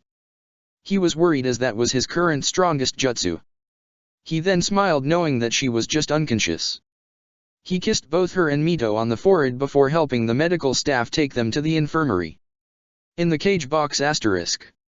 Who would have thought that his son would be growing up to be this strong? That lightning jutsu specifically was something amazing. Who created that? Asked the Raikage. I think it was Naruto himself who did. He is very talented in ninjutsu and has added a lot of jutsus to our index. Hiruzen replied, causing the Raikage to look surprised. On the other hand, Orochimaru was seething. He knew that as things stood he had near zero chance of success. The Namikaze brat could take on and beat Jonins. Along with that, the Raikage was looking friendly. Not to mention having 3 S-class shinobi in the village was detrimental. He was sure that Kushina would be able to break his barrier since that was her speciality. He needed the Sharingan and there were more than one ways to get it. He discreetly signaled his second-in-command to abort the mission and send everyone back as the odds were way against them at the moment. So Hokage Dano, would it be possible for us to get that jutsu? It is a lightning one and we are from the lightning country. The Raikage said. I am afraid I cannot answer that. You may ask Naruto after the exams though, since it is his jutsu. Also, who do you think will win this tournament? Hiruzen said and asked. I am sure my daughter Samui will be in the final. And since young Naruto is already in the semis, I think they will duke it out. Though I don't know who will be the winner. She like him is Kumo's strongest genin who was personally trained by me. The Raikage answered. I wouldn't bet on that my son will emerge winner. Orochimaru said as the disguised Kazekage. What he did not know was that Hiruzen knew all about his plan. Unbeknownst to him, he and Danzo both had mobilized their umbus and currently they were disposing all of the summoning arrays and killing all of the hiding nin. We shall see. Now what do you think, do they deserve promotion? Hiruzen asked. I'd say so, yes. All 4 of them displayed strategy, teamwork, and skill. So I say yes for all 4 of them. The Raikage said. I agree. Orochimaru said as Hiruzen nodded and waited for the next match to start.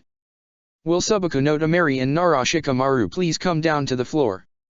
Genma called out as Tamari jumped and used her fan to glide down before she landed and started standing next to the proctor.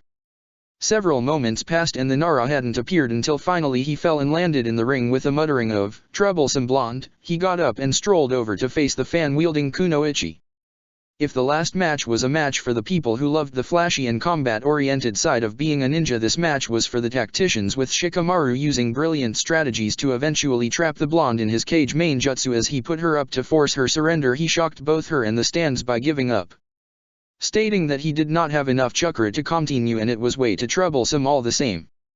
Stands with rookies. That lazy bum. What does he think he's doing giving up like that? Ino yelled. That's just Shikamaru, I guess he just got too lazy to continue, Koji said, enjoying yet another packet of chips. Cage booth. Well, that was most interesting, the old Hokage stated. Yes, you have some gifted genin this year, Hokage Dano, although I can see the legendary laziness of the Nara clan is still evident even in the next generation, the Wind Shadow stated, producing a chuckle from Sarutobi. He us just kike his father. I still remember the exams in which I met all of them for the very first time. Me and Minato became rivals for the first time during those matches. I said in reminiscent tone. Back in the arena asterisk. Will Rock Lee and Gaara of the Sand please enter the field? Genma called out. Yosh, now I can show everyone just how brightly my flames of youth burn, the energetic thick eyebrow ninja yelled. Go get Lee, Guy said to his miniature, striking his famous nice guy pose. The match was a real eye-opener on the mysterious redhead's ability. Nothing Lee could do would get past the sand, blocking his attacks from hitting their mark, and Gaara just looked on with his arms folded, slightly amused at the Leaf Ninja's efforts to hurt him. That is quite a skill. An unpenetrable defense. Well, let's see how does Lee react. He can't be this weak considering who his sensei is. Naruto thought as he returned from the medic bay. Lee, take them off, the voice of Guy rung out. Are you sure, sensei? You told me never to take them off unless a comrade was in danger, Lee replied. I give you permission, now take them off, Guy ordered as Lee began reaching down to his leg warmers. So he was holding back I wonder how much of an effect will it cause. Naruto was then brought out of his thoughts after hearing a loud thud. Focusing on the arena, he saw that the ground where the weights had landed were now cratered. He looked on surprised when Lee's speed had skyrocketed. Impressive. The only way I'd be able to even stand a chance against that speed is if I removed all of my seals and used my eyes from the beginning. The blonde thought as he watched Lee. With his now enhanced speed, he was able to get through the passive defense of the sand and land hits on the unstable Suna ninja. This continued for some time, but despite how hard Lee tried, Gaara still remained standing, deciding to go in for a match-winning move. Lee opened several of the 8 inner gates and charged Gaara, performing the hidden lotus before shakily getting to his feet. Amazing, this guy can use up to 5 inner gates. I have no doubt that we fought I'd have to go all out to win. I can see how Aizen lost to him. The blonde thought, but was shocked when Sand rushed out and grabbed Lee around the ankle and wrist, crushing it before moving to spread across his body. Impossible were the thought of almost everyone in the stands as Gaara lay on the floor with his face cracking and parts dropping off what appeared to be a condensed layer of sand. Naruto was about to jump down and help his fellow Konoha in, but was not as fast as Guy, who knocked the sand off his pupil before taking him over to the medics. Gaara won the match because of the interference, but it didn't matter to him. He was angered that he had been denied a kill. He then turned to look at Naruto with a crazed look as he radiated of bloodlust. Naruto was looking at him passively before he released his ki completely, which outmatched Gaara's bloodlust and caused him to look away. Naruto smirked at the victory before turning his attention to the rest of the matches. Will Ren of Konoha and Karui of Kumo please make it to the arena? Genma announced. Both the genin jumped over the rails and faced each other, taking the opening stance of their respective Kenjutsu styles. As soon as Genma signaled begin, both of them rushed head-on and engaged in a Kenjutsu battle. Being at her full strength, Karui quite easily got the upper hand on Ren. He was unable to keep up with her face and was soon slashed in the back, which caused him to lose his balance and stumble forward. Karui took full advantage of this and attacked Ren. She then hit him hard on the neck before knocking him out. Winner Karui of Kumo. Will Samui of Kumo and Dosu of Oto please enter the field? Genma announced. Samui, who had seen Naruto's strength, wanted to finish the fight as soon as possible, which was why she decided to go with a surefire kill from the very beginning. As soon as the match was signaled to begin, her body was coated in lightning. She disappeared in a much faster pace than original precedent and got behind an unsuspecting Dosu before knocking him out. The shinobi jonin were very shocked to be able to use the lightning armor, and that too at such a young age required exceptional talent. You have a very prodigious daughter, Raikage Dano. It will be an interesting match if she and Naruto meet in battle. Hiruzen said with a smile. Indeed, it will be interesting. The fabled lightning armor vs the legendary senjutsu, now that's a match I want to see. The Kazekage added he would make a good vessel, but his senjutsu and the agility to summon a boss-level animal will make it literally impossible. I think it's best for me to focus Sayuri. I will go with plan B and send the Sound 4 to get her after the exams. Orochimaru thought. The legacy of the Yondaime Hokage vs the daughter of the Yondaime Raikage, an interesting rivalry, don't you think? The Raikage said with a chuckle. I was not like his father, he knew the value of peace and was willing to complete a treaty with Konoha. Also he was sure his daughter would like being able to spend time with this Naruto boy. After all, from what Yujito told him, they had feelings for each other but both don't know how to project them. Now I would like to call Sayuri Uchiha and Shino Abarame to the stage and fight. Genma announced.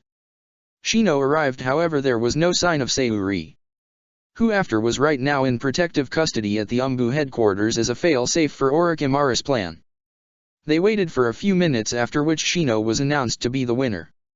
Alright, we will now have a 60-minute break, after which we will begin our quarter-finals. The matchups will be as follows. Samui of Kyumo vs Shino of Konoha. Karui of Kyumo vs Gaara of Suna. Naruto Namikaze and Temari of Suna will take part in the first semi-final after the quarters are done. Thank you, we shall reconvene in an hour. Genma announced before he left the field and joined the other Jonins. Chapter 26, The Finals Part 2. For the first quarter final I would like to call Samui of Kyumo and Shino Abarame from Konoha. Genma announced after the 30-minute break was over. Shino took the scenic route to enter the arena. As he made his way, he thought of possible outcomes in this match. His earth affinity along with the clan-related jutsus he knew put him at a natural disadvantage vs Samui, who was masterful with her lightning. Not to mention he could not keep up with her in terms of speed since he was himself a long ranger. He did think that if he covered Samui with his bugs he'd be able to win, but he immediately beat that thought out of his mind when he remembered her lightning armor. His bugs wouldn't survive a surge like that. So he turned to the proctor and did the most logical thing he could do at that time. Excuse me, I would like to forfeit. Why? It's because my earth affinity and bugs are at a natural disadvantage vs her lightning. I won't be able to keep up with her pace since I am a long-range type, and finally a single surge of lightning will kill my hive. Shino said. The proctor blinked at him as he thought, damn, just like Shivi himself. Before saying, match over, winner by forfeit Samui of Kyumo. Genma announced. Shivi nodded in acknowledgement. It was a good call on his son's part. Now to see if his friends would call him a coward. He was surprised when Naruto came up to him and they talked. As he had a bug on Shino, he was able to hear the conversation. That was a good decision, Shino, don't beat yourself up too much. You can always take this exam again. Naruto said as Izan nodded with a big grin and Yakumo just smiled. Shino gave a smile in thanks as Genma made the next announcements. Will Karui of Kyumo and Gaara of the Sand please make it to the field? Genma said. As Karui jumped into the field and Gaara appeared in a sand Shuershin. Genma then eyed both of the competitiors before signaling them to begin. Karui sprung into action and raced towards Gaara, continuously slashing with her sword, but Gaara's automatic defense protected him against all of the attacks. Karui was then growing slightly frustrated before she jumped back before shouting, "Lightning style, lightning wolf!" A giant wolf made of lightning attacked Gaara, who just jumped away before he pointed his hand at Karui and shouted, "Sand shuriken!" Several giant shurikens made of sand flew towards Karui, who dodged two of them before cutting one with her sword. She then channeled a little of her lightning chakra and increased her speed before she started a omnidirection assault on Gaara. But the attempt was again foiled by Gaara's ultimate defense once again. He then gained a maniacal grin before sending several tentacles made of sand. She dodged the first three before the four got her. Gaara then used his tentacles to bring the girl towards him. As soon as she was in front of him, Karui exploded, zapping Gaara with electricity, showing that it was just a clone. Gaara, who took the full brunt of the clone, was blasted back. Karui used this opportunity to have a soldier pill before she weaved through hand seals before shouting, "Lightning style, lightning dragon jutsu!" A giant lightning dragon sparked into existence before it crashed into AA, shocked Gaara, knocking him out.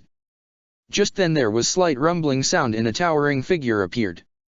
It was the one-tailed Tanuki. Finally I am free. He. I will start by killing all of you here. However, immediately a set of golden and blue chains appeared from the ground and held the tanuki in place. The golden chains were Kushinas while the blue ones were Naruto's. The Ichibai struggled as he shouted, "What the hell is this?" Naruto, who was visibly struggling to keep hold of the Biju, said, "Do your thing, sensei." Itachi nodded and stepped forward and stared into Shukaku's eyes. His Sharingan transforming into its Mangekyo variant. He then said Tsukuyomi. In a could of seconds Shukaku's form began disappeared as it was sucked back into Gaara's form. Naruto then jumped down into the arena in front of Karui, who was about to strike Gaara, and said, "Don't kill him." "And why shouldn't I? He is a monster. It was lucky we have 2 of the 3 things that work on Bijus, otherwise we would have been toast." Karui retorted back. "The only reason he escaped was because the seal was shitty. Something I intend to fix."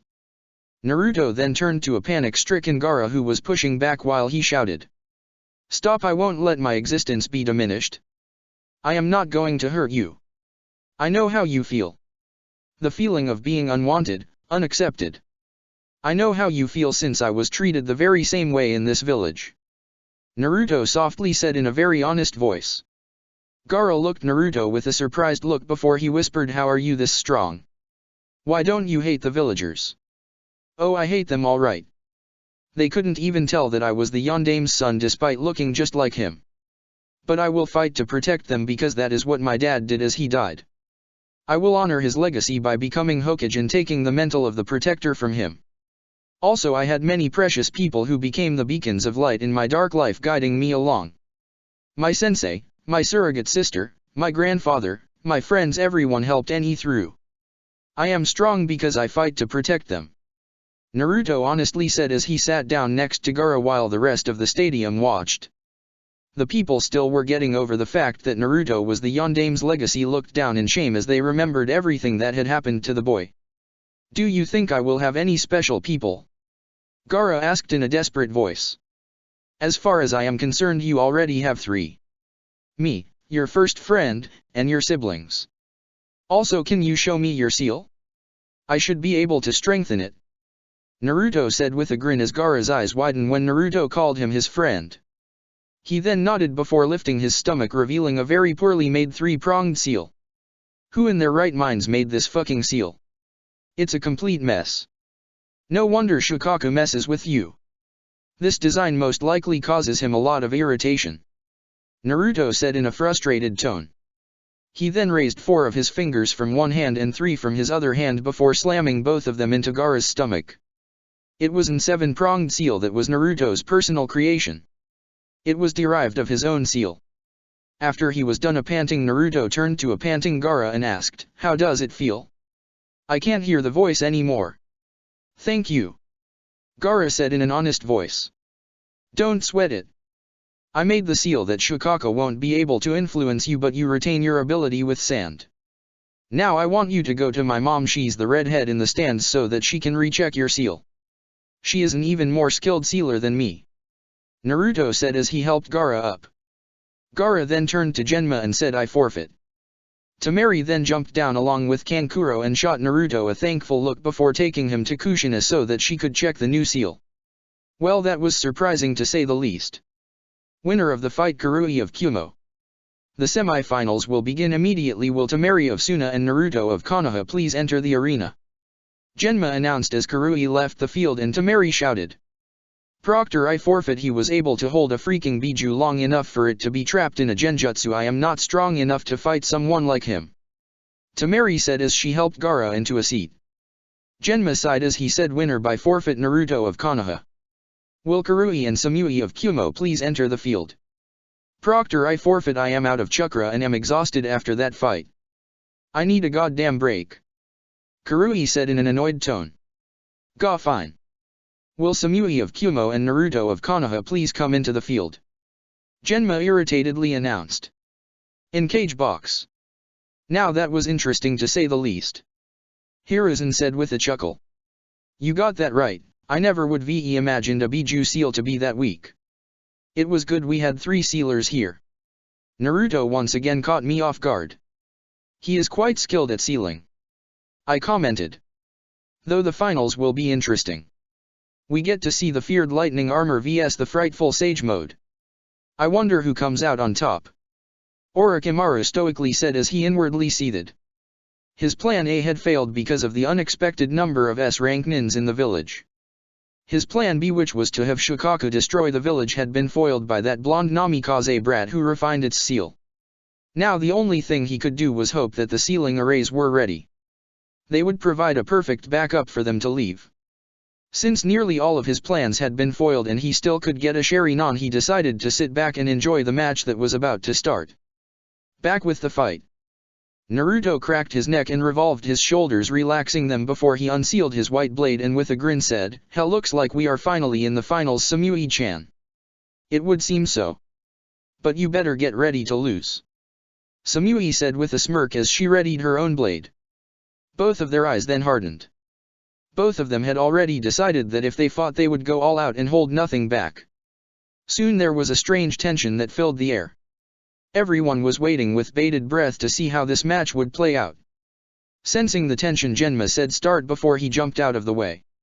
He was in no mood to get in between a fight of this magnitude. In bursts of speed both Naruto and Samui disappeared and soon voices of metal clashing were heard all around the stadium. Naruto, who was using the Itaria, was fighting on par with Samui's cloud style. Both of them were moving at identical speeds. And weren't letting up in their assaults. Naruto used his superior physical strength and pushed Samui back before going on a full frontal attack using the different whirlpool style. Samui, who had just gotten used to the Itaria, wasn't able to get her footing back and focused on dodging and defending against Naruto's slashes. Naruto then used a quick change of styles again and knocked Samui's sword out of her hand before kicking her into a wall. However, before she could crash into it, she masterfully manipulated her body so as to use the wall as a platform to jump on before propelling herself towards Naruto and slugging him hard on the face. Naruto staggered back a little before he resettled his sword and grinned. Both of them then nodded towards each other before they started going through head signs. "Storm release, Eye of the Sky," Samui called out. "Spiral release, spiraling spear jutsu." A giant hawk made of a storm could flew towards Naruto only for it to be pierced by a spearic version of the Raise-Non. The spear then went the hawk and into the air before Naruto made a hand sign and said, "Spiral release, spiral spear Senbon rain." As he said that, the spear broke into hundreds of small Senbon that attacked Samui at once. The wide area effect of the jutsu ensured that Samui wasn't able to dodge and got the full brunt of the attack, causing a small explosion and smoke to arise up from the point of contact. However, the smoke was soon cleared and Samui was seen standing with her lightning armor blazing in full glory. Naruto nodded again before he created a few clones and had them attack Samui. During the time they bought, Naruto closed his eyes and clasped his hands as he activated his Sage mode. He also activated his Sharingan since he would need it if he wanted to keep up with the blistering pace house that was the lightning armor. Naruto, using his eyes, was able to keep track of Samui's move and he was able to keep up with its strength and speed thanks to him being in Sage mode. The two of them were currently engaged in a taijutsu battle. Samui was superior in terms of speed, whereas Naruto was stronger and was reacting thanks to his reflexes. Punch after punch, kick after kick. It was seemingly an even match. However, all the S-rank nin there could already see that Naruto was the winner. Samui was tiring and her armor was slightly fluctuating around the corners. Naruto saw this and smirked. This was a great battle, he could feel the adrenaline coursing through him. He decided to reveal his final trick. Something that 2,000 clones working with the toads earned him. It was technique that his clones mastered as he learned Senjutsu, his ultimate jutsu. Naruto then jumped back and took out a three-pronged kunao in his, causing nearly everyone to freeze. "Naruto-chan, did you master it?" Kushina thought as she felt a grin break out on her face. This Kaki is going to make waves," Jiraiya said with a smirk. Even though he hadn't trained Naruto, he couldn't help but feel proud and leave the post of Toad Sage to him. It was rightfully earned by him. "Go Naruto, show the world who you are. It's time to take flight, my young raven," Itachi thought as he looked on in pride. "Take flight, young one, the skies await you. It's time for you to let the will of fire burn through you," Hiruzen said as he had a proud smile on his face. In front of him was Boy, who despite only slight help had reached the level where he could hold his own against multiple opponents. Wait, am I really going to see that move again? I never thought I'd see it again. Well, it seems a treaty with Konoha is definitely needed. Dealing with another Kurosenko will be problematic. I thought as he smirked maybe he and his surrogate daughter had a rival for their speeds in the young Namikaze. Shit. With that jutsu he will easily foil my summons. I guess it's better to let it be and regroup. Orochimaru thought. Most of the civilians looked on confused whereas all the senior shinobi including the clan heads waited with bated breath. Just as Naruto was about to throw the kunai, Hisashi, Kushina, Jiraiya, Hiruzen, and Itachi all thought the same thing. It's coming, the rebirth of Konoha's Kurosenko. The thought as Naruto threw the kunai at a fast pace before the arena was engulfed in a yellow lightning-like flash. Chapter 27, The Flash is Reborn.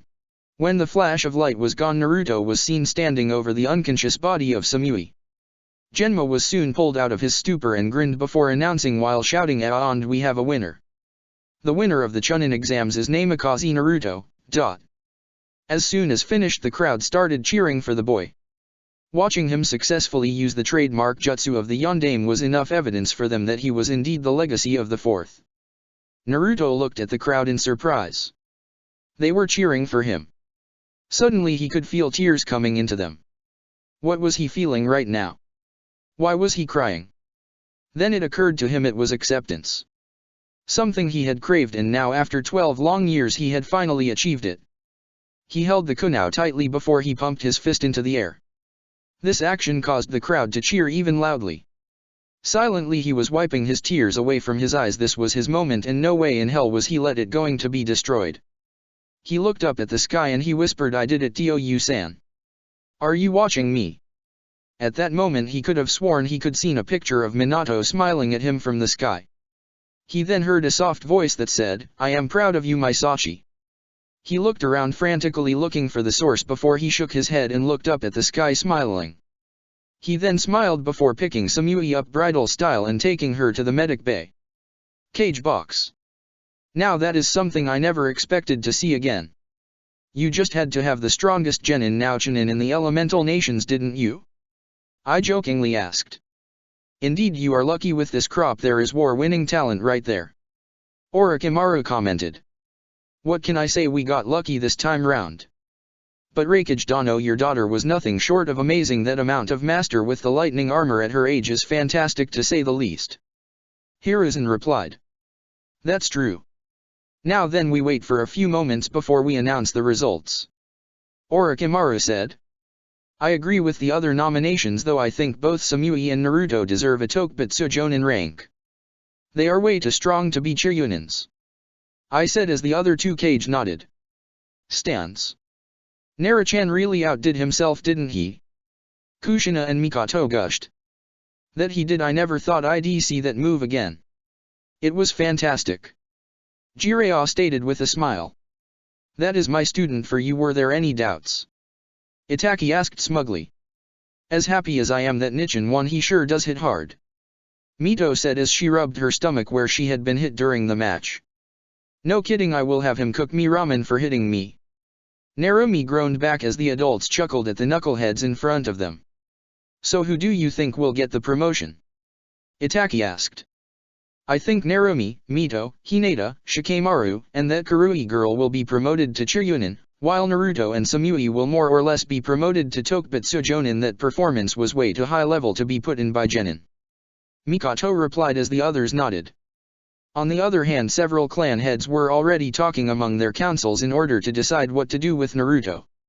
The legacy of the Yondaime Hokage along with jutsus of Hirishin and Rei's non-caliber had a lot of political weight. Nearly every clan decided to try and put him under the Clan Restoration Act and have him marry a girl from their clan. This was going to be the main topic of discussion in the next council meeting. With Damius. Who would have thought someone of his stature would be left behind legacy who was equally talented? The Wind Daimyo asked his counterparts.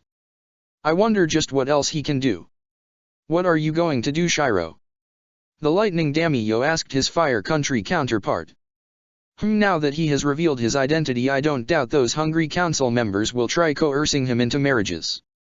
Well, Minato, I may have failed in his upbringing, but I certainly won't fail him now. 2 years as a guardian will do him a world of good and will give him a chance to stay away from the politics here. He and that Nara will make good additions. The fire daimyo thought before saying. Indeed, I wonder what else he can do. Though what I will do remains to be seen. The fire daimyo replied. Back to the arena. All of the competitors were waiting in the arena for the final announcements of the day. Hiruzen then stepped forward and said, "Good afternoon everyone, I hope you enjoyed the matches. Me along with the other cage have decided the candidates to be promoted.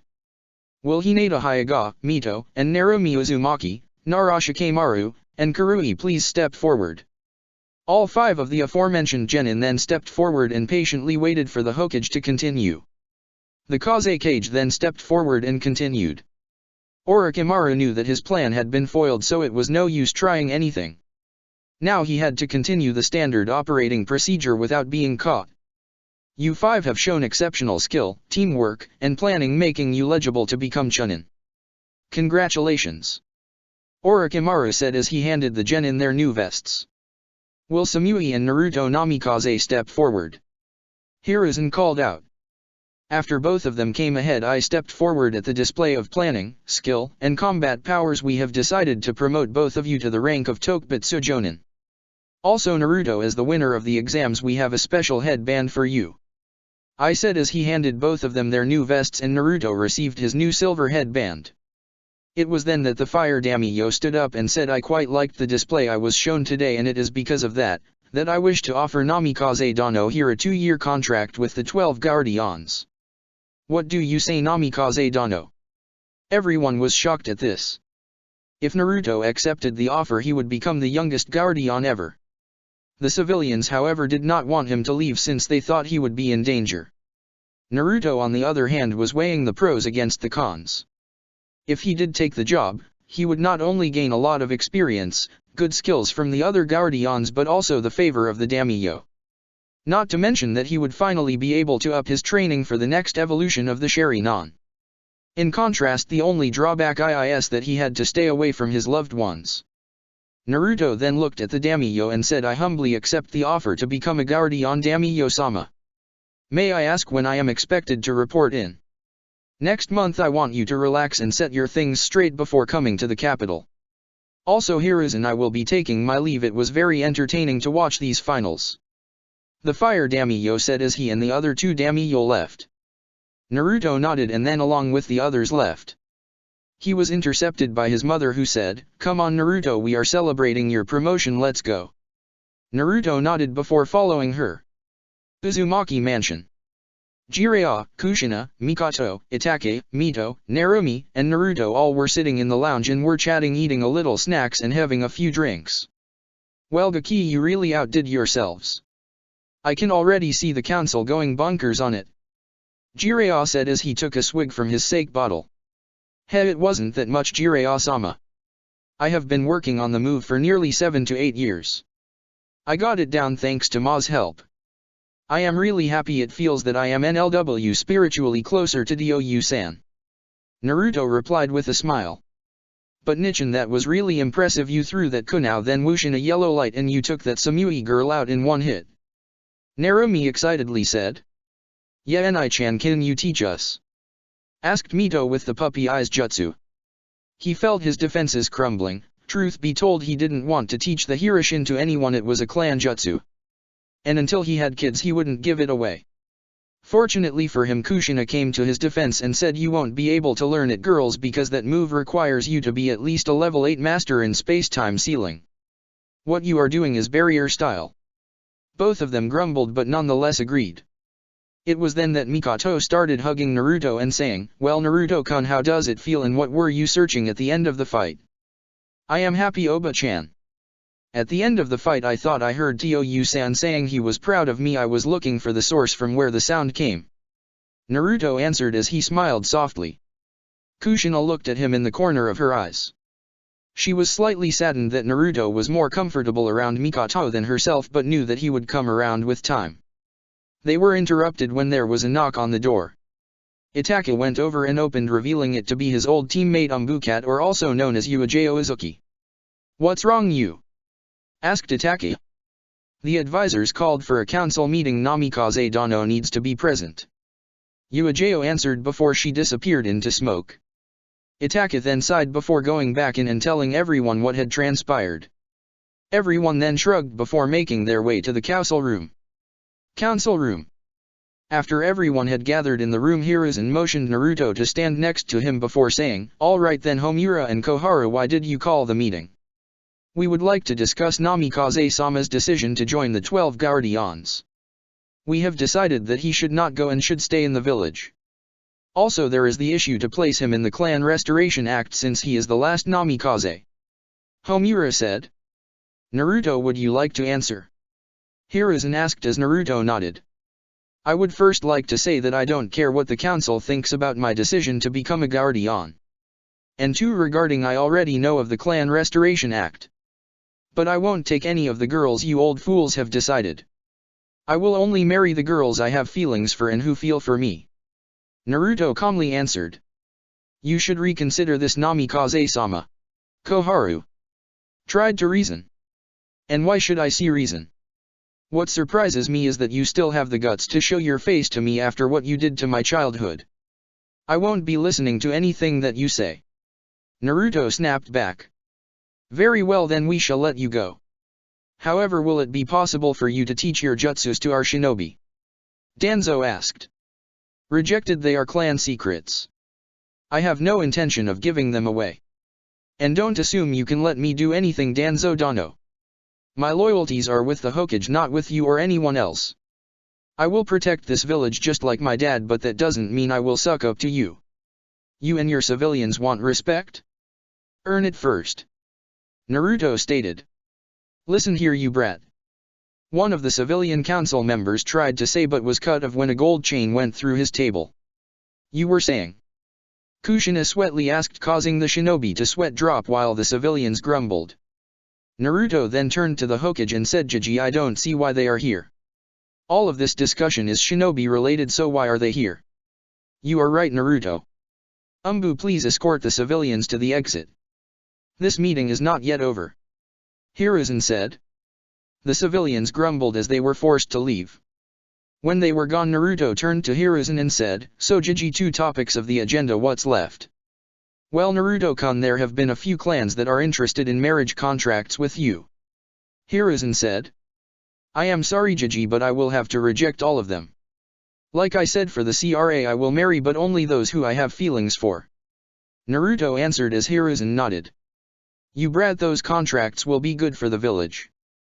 Danzo started but was once again cut off by Naruto, who said, "So what? What good has the village done to me that I should do good for it? The only thing I ever received from this village was hate and scorn. The only reason I am here is because of Jiji, Itaka-sensei, Mikoto Oba-chan, my mother, and my sisters. Don't forget that it was because of you counselors my life was hell. We didn't do anything, you brat." Danzo snarled back. Naruto was beginning to piss him off. He was so much like his father, if he got any more power it would be dangerous for his place. As if I'd believe that. "Now is that all, Jiji?" asked Naruto. "Not quite, Naruto, the last thing is for us to vote on who the next Hokage should be. Being honest, I am too old for this. The options we have are Jiraiya, Tsunade, and Kushina. Who do you think should we choose?" Hiruzen asked. I think we should choose Tsunade. She is the descendant of 2 Hokages and will be able to take the mental for at least a few years before we'd need a new Hokage. Also during that time you could train Kushina Dano to take over until Tsunade retires," Naruto said. "That is a good idea. Any objections?" asked Hiruzen. When no one objected, Hiruzen looked at Jiraiya and said, "Jiraiya, you are to retrieve Tsunade, use any method necessary." Jiraiya nodded before leaving. After this, Naruto left and returned to his home. What surprised him was that Samui was waiting for him. "Samui-chan, what are you doing here?" Naruto asked, surprised to see his love interest. He thought she was already gone. "Naruto, I need to tell you something," she said. Naruto then nodded and opened the door and let her in. Both of them were sitting next to each other. Both were staring at each other, both of them having a different set of thoughts. What does she want to talk about? Naruto thought but didn't press the issue on since he felt it was big as Samui wasn't someone who hesitated in saying things. At the same time Hiruzen and I along with Yujito and Itaka were watching the scene with a smile. The reason they were here was to discuss a political marriage involving Samui and Naruto. I had overheard Samui talking to Yujito about her feelings towards his rival's son before giving her his approval. She immediately rushed to Naruto to tell him how she felt. The time she had spent made her the happiest it had in years. I along with the Yujito reached Hiruzen's office where Itaka was waiting. I then revealed what had transpired and his wish to have a political marriage when both kids were of age. Hiruzen then immediately took out his lacrima so that they could see what was happening with the kids. Back with Naruto and Samui. Ugh, this is so uncool. Okay Samui, you can do it, kiss his cheek and then tell him. She mentally amped herself up before moving her face towards his cheek. Naruto felt her move and at that moment turned his head towards her. All of a sudden their lips connected with each other and electricity sparks spread around their bodies. Soon they broke away and Samui looked at him with wide eyes. "I." She tried to explain but was cut off when Naruto placed a finger on her lips and said, "I love you. You were the first person my age who was not my family and accepted me. Truth is I fell for you when I first saw you from across the street." Samui smiled a true smile, a big one which was very uncharacteristic of her, and she then in a barely audible whisper said, "I love you too. All my life after my dad's death I kept myself reserved and cold. You somehow broke all my mental barriers and reached my heart.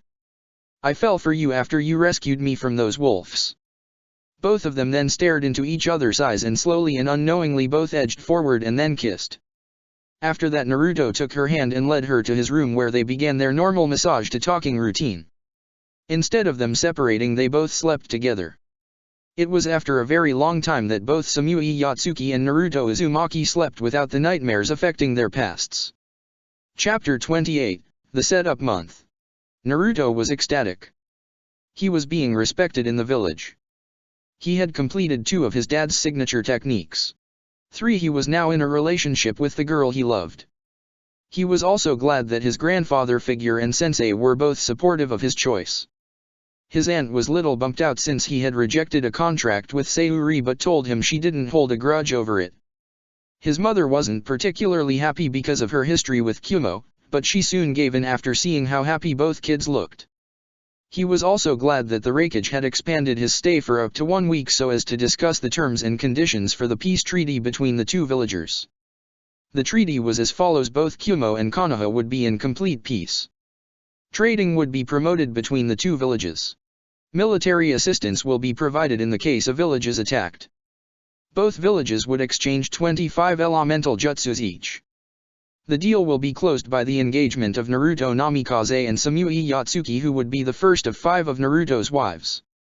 Currently we find Naruto enjoying a picnic with Samui. "So Samui-chan, what do you plan to do next after you go back to Kumo?" "Oh, I am thinking of joining the 12 Lightning Guardians. Both me and Karui have been offered spots." "What about you?" asked Samui. "Just like you said. I will first regulate my clan work before allotting a representative who will handle my clan papers while I am gone. After that I will join the Fire Guardians on a 2-year contract. Who knows what I do after that? It kinda depends really." Naruto answered with a grin. "Any Naruto, you'll not forget me if you find the other girls for your clan restoration act?" Samui quietly asked. Naruto in response just lifted her up and placed her on his lap before kissing her on the lips. Samui was stunned for a moment before she reciprocated the kiss, and soon it turned into a full-on make-out session. They broke apart after a few minutes, after which Naruto touched his forehead with hers and said, "Does that answer your question?" Samui merely nodded and had a small blush on. As they were having their picnic date, Hiruzen was currently in a very hot-headed council meeting whose agenda once again was none other than Naruto. "You can't let Namikaze Dano marry that Kumo Kunoichi Hokage-sama. We can easily provide someone better than her." Koharu argued as the rest of civilian council agreed with him, while apart from the Hyuga clan the other clans did not seem to have a problem with this arrangement. "And why would I do that?" Naruto himself stated that he will only marry the ones he loves provided they love him back. In this case it is there, which is why he accepted the arrangement. Hiruzen replied, his voice firm and not showing any emotion. Hiruzen, you are giving that brat way too much leverage. He should have to listen to you, not the other way around. Danzo said. That goes for you too, but it doesn't stop you from doing what you or the civilians want to do. Also, you made his life a living hell as a kid, now I will be favoring him over you. Hiruzen calmly replied, causing Danzo, Koharu, and Homura to grit their teeth in frustration. Hokage-sama, I know that it's not my place to say, but why did you agree to this arrangement considering our history, Kumo? Hisashi asked. Well, for one, the previous incidents involving Kushina, your and Fugaku's daughters were ordered by the Sandaime Raikage. The current Yondaime Raikage was an honorable man who, despite fighting Minato in Third Shinobi War, was a friend of Minato's. He apologized for the previous attempts and offered us very good terms of the treaty. Joining the treaty will solidify both villages. It's a perfect agreement. Also, if we keep holding on to the past, will hinder us in the future. I have already agreed to the treaty and, both me and I have already signed it. I was merely informing you of the treaty, not asking for your opinion. Hiruzen said with narrowed eyes. But Hokage-sama, what about the jutsus we have to give them? A civilian questioned. I will be giving them the jutsus from my library, so do not worry about that. Along what we are giving, we are also receiving. This meeting is a horned, no questions. Hiruzen said as he got up and left the room. As he left, he rubbed his temples while muttering, I am getting too old for this shit. Jiraiya, bring Tsuand back already. Scene break. Naruto was at the Konoha gate to see off Samui, who was returning to Kumo. Bye Samui-chan, I will miss you. He said as he hugged Samui. I will miss you too. It's uncool without you. Samui said as she gave him a kiss on the cheek. I, who was watching from the distance along with Amwa and Karui, grinned before he bellowed. Samui-chan, anytime now. He said in a sing-song time. Samui then hastily ran towards the Kumo group as they ran towards Kumo. Well, who would have thought Samui could talk like that? Karui said in a teasing voice. Amwa immediately knew not to comment, as he knew an angry Samui is equivalent to an S-rank nuclear jutsu. Samui then coldly looked at Karui, which caused the red head to shimmer down. Samui then said, talk about it to anyone and I will show you pain. Karui nodded hastily. I and Yujito inwardly chuckled at the scene in front of them. The next few years were going to be very interesting, to say the least. Scene break. Naruto was in the Uzumaki clan's training ground, where he wanted to try a new version for the Hirishin. His father had reached level 2 multi-step but wasn't able to touch level 3. Naruto, thanks to his notes, had gotten 1 and 2 down easily, and he had a fair idea of how he wanted the third step to be. For secrecy, he asked his mother to use her private training grounds, something she easily agreed to, and was glad that he sought her for help. She then, as asked, created 500 clones and waited for Naruto to do what he wanted to. Naruto jumped when the clones were ready and threw the kunao at the clones before he made a ram sign. Then kunaos multiplied into 100 before spreading around the clones. As soon as they landed, Naruto disappeared in a yellow flash. In seconds all of the clones were history, and he was seen standing in the center of the field with a victorious smirk on his face. He turned to his mother, who was looking him with her mouth agape and her eyes wide. Naruto smirked before moving up to her and pushing her mouth close. You'll catch flies that way, Kaa-chan. He said, and brought her out of her shock-induced stupor. She then immediately brought him into a hug and excitedly said, my son is going to be the next Hokage Databane. I am so proud of you, Databane. What are you going to name Step 3, Databane? Naruto, being as excited as she was at that moment, in a similar manner answered, I am going to be the Hokage Databia.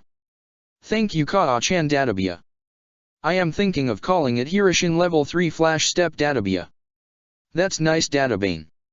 What are you doing next? Asked Kushina. I was going to visit Jiji to decide who will represent me during the council meetings while I am gone. And then I need to move into the Namikaze estate and transfer all of the money into my account. After that, I guess spend time around the village before leaving in 2 weeks' time. Naruto answered after thinking. How about you have lunch before leaving? I will cook. Kushina asked.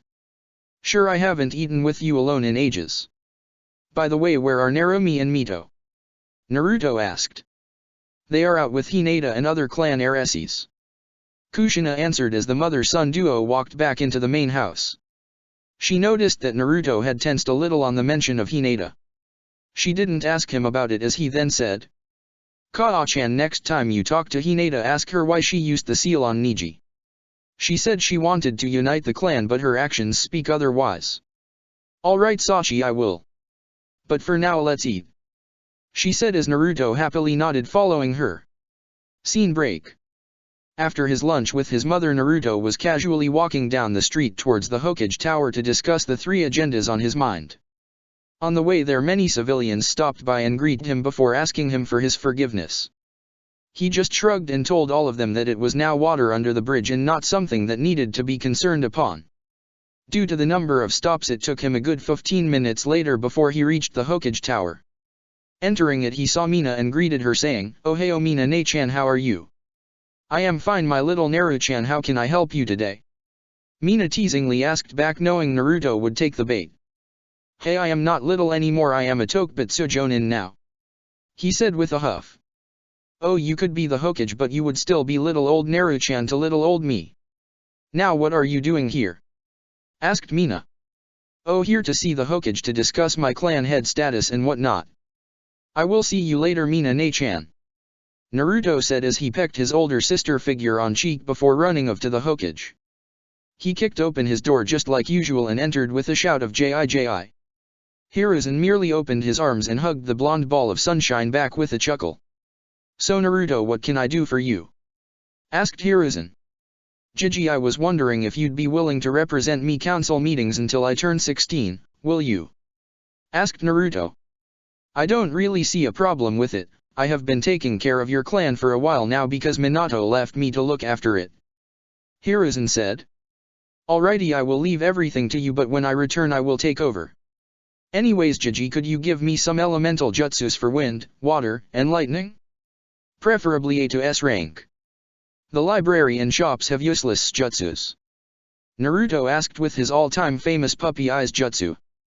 Hiruzen felt himself crumbling under the might of the puppy eyes jutsu.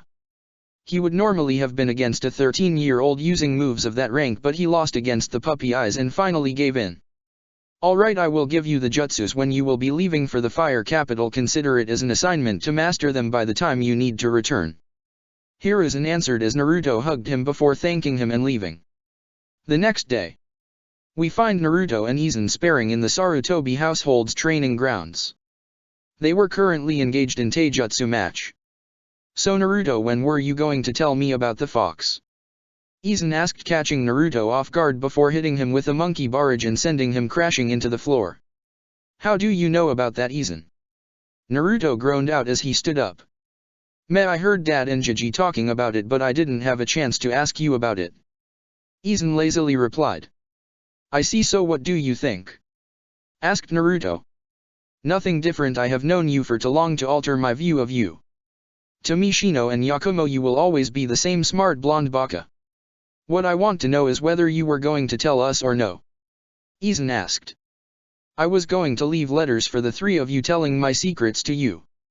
I was afraid of rejection, which is why I avoided telling you guys face to face," Naruto somberly said. "Well, I know what you mean. But know this, you have always had our sport and that will stay even when we become clan heads," Izen said. Naruto smiled a true smile before saying, "Well, on to round 2. I thought you'd never ask," Izen said as they both charged at each other in a battle that completely thrashed the training ground. Scene break. Naruto had met up with most of his friends and still had a week to waste before he had to leave for the fire capital. He was lazily walking on the street wondering what he should do when he was tackled onto the ground by 5 blurs. Groaning, he saw that the blurs were none other than Mito, Narumi, Konohamaru, Mogi, and Udon. He also noticed that another Hyuga around the same age as Konohamaru was stoically looking at the scene. "What's up, guys?" Naruto said as he sat up. "You haven't been spending any time with us and you leave in a week. Don't tell me you intend to leave without spending time with us," Narumi said as the 4 others strongly nodded their heads. Chuckling, he pulled all of them into a group hug before patting their heads. He then stood up and said, "Alrighty then, how about this, I will spend the rest of the week with the 6 of you. By the way, who is that?" he asked, pointing at the Hyuga. I am Hanabi Hyuga, the youngest of Hisashi Hyuga and the sister of Hinata Hyuga. Who are you, peasant? She arrogantly said. The twins and the Kano Amuro Corps were worried about how Naruto would react, but they calmed down when he burst out laughing. He then went over to Hanabi and patted her head before saying, "So you are a firecracker." Hanabi blushed red before snapping away at his hand before saying, "How did you beat my Ne-chan?" She demanded. Now that would be telling, wouldn't it? Naruto said with a smirk. Tell me how you beat my Ne-chan along with her team. They are the best genin team in Konoha. She demanded again. It's pretty simple, I was stronger than the three of them. He said. How did you become so strong? Asked Hanabi. I trained my cute little firecracker. Naruto replied as he patted her head again. My name is Hanabi, not Firecracker. She snapped with a blush. Whatever, you will always be my little firecracker to me. Now then everyone, let's go to my place, I will cook you something. Naruto said as he grabbed Hanabi's hand and led all of them to his place. Hanabi for one didn't remove his hand. It felt strangely warm. Is this what Kano Amuro and the others were talking about when they talked about a big brotherly feeling? I like it, it feels safe. She thought. Enai-chan, will you show us the jutsu you used in the finals? Udon asked, causing everyone else to look at him with puppy eyes.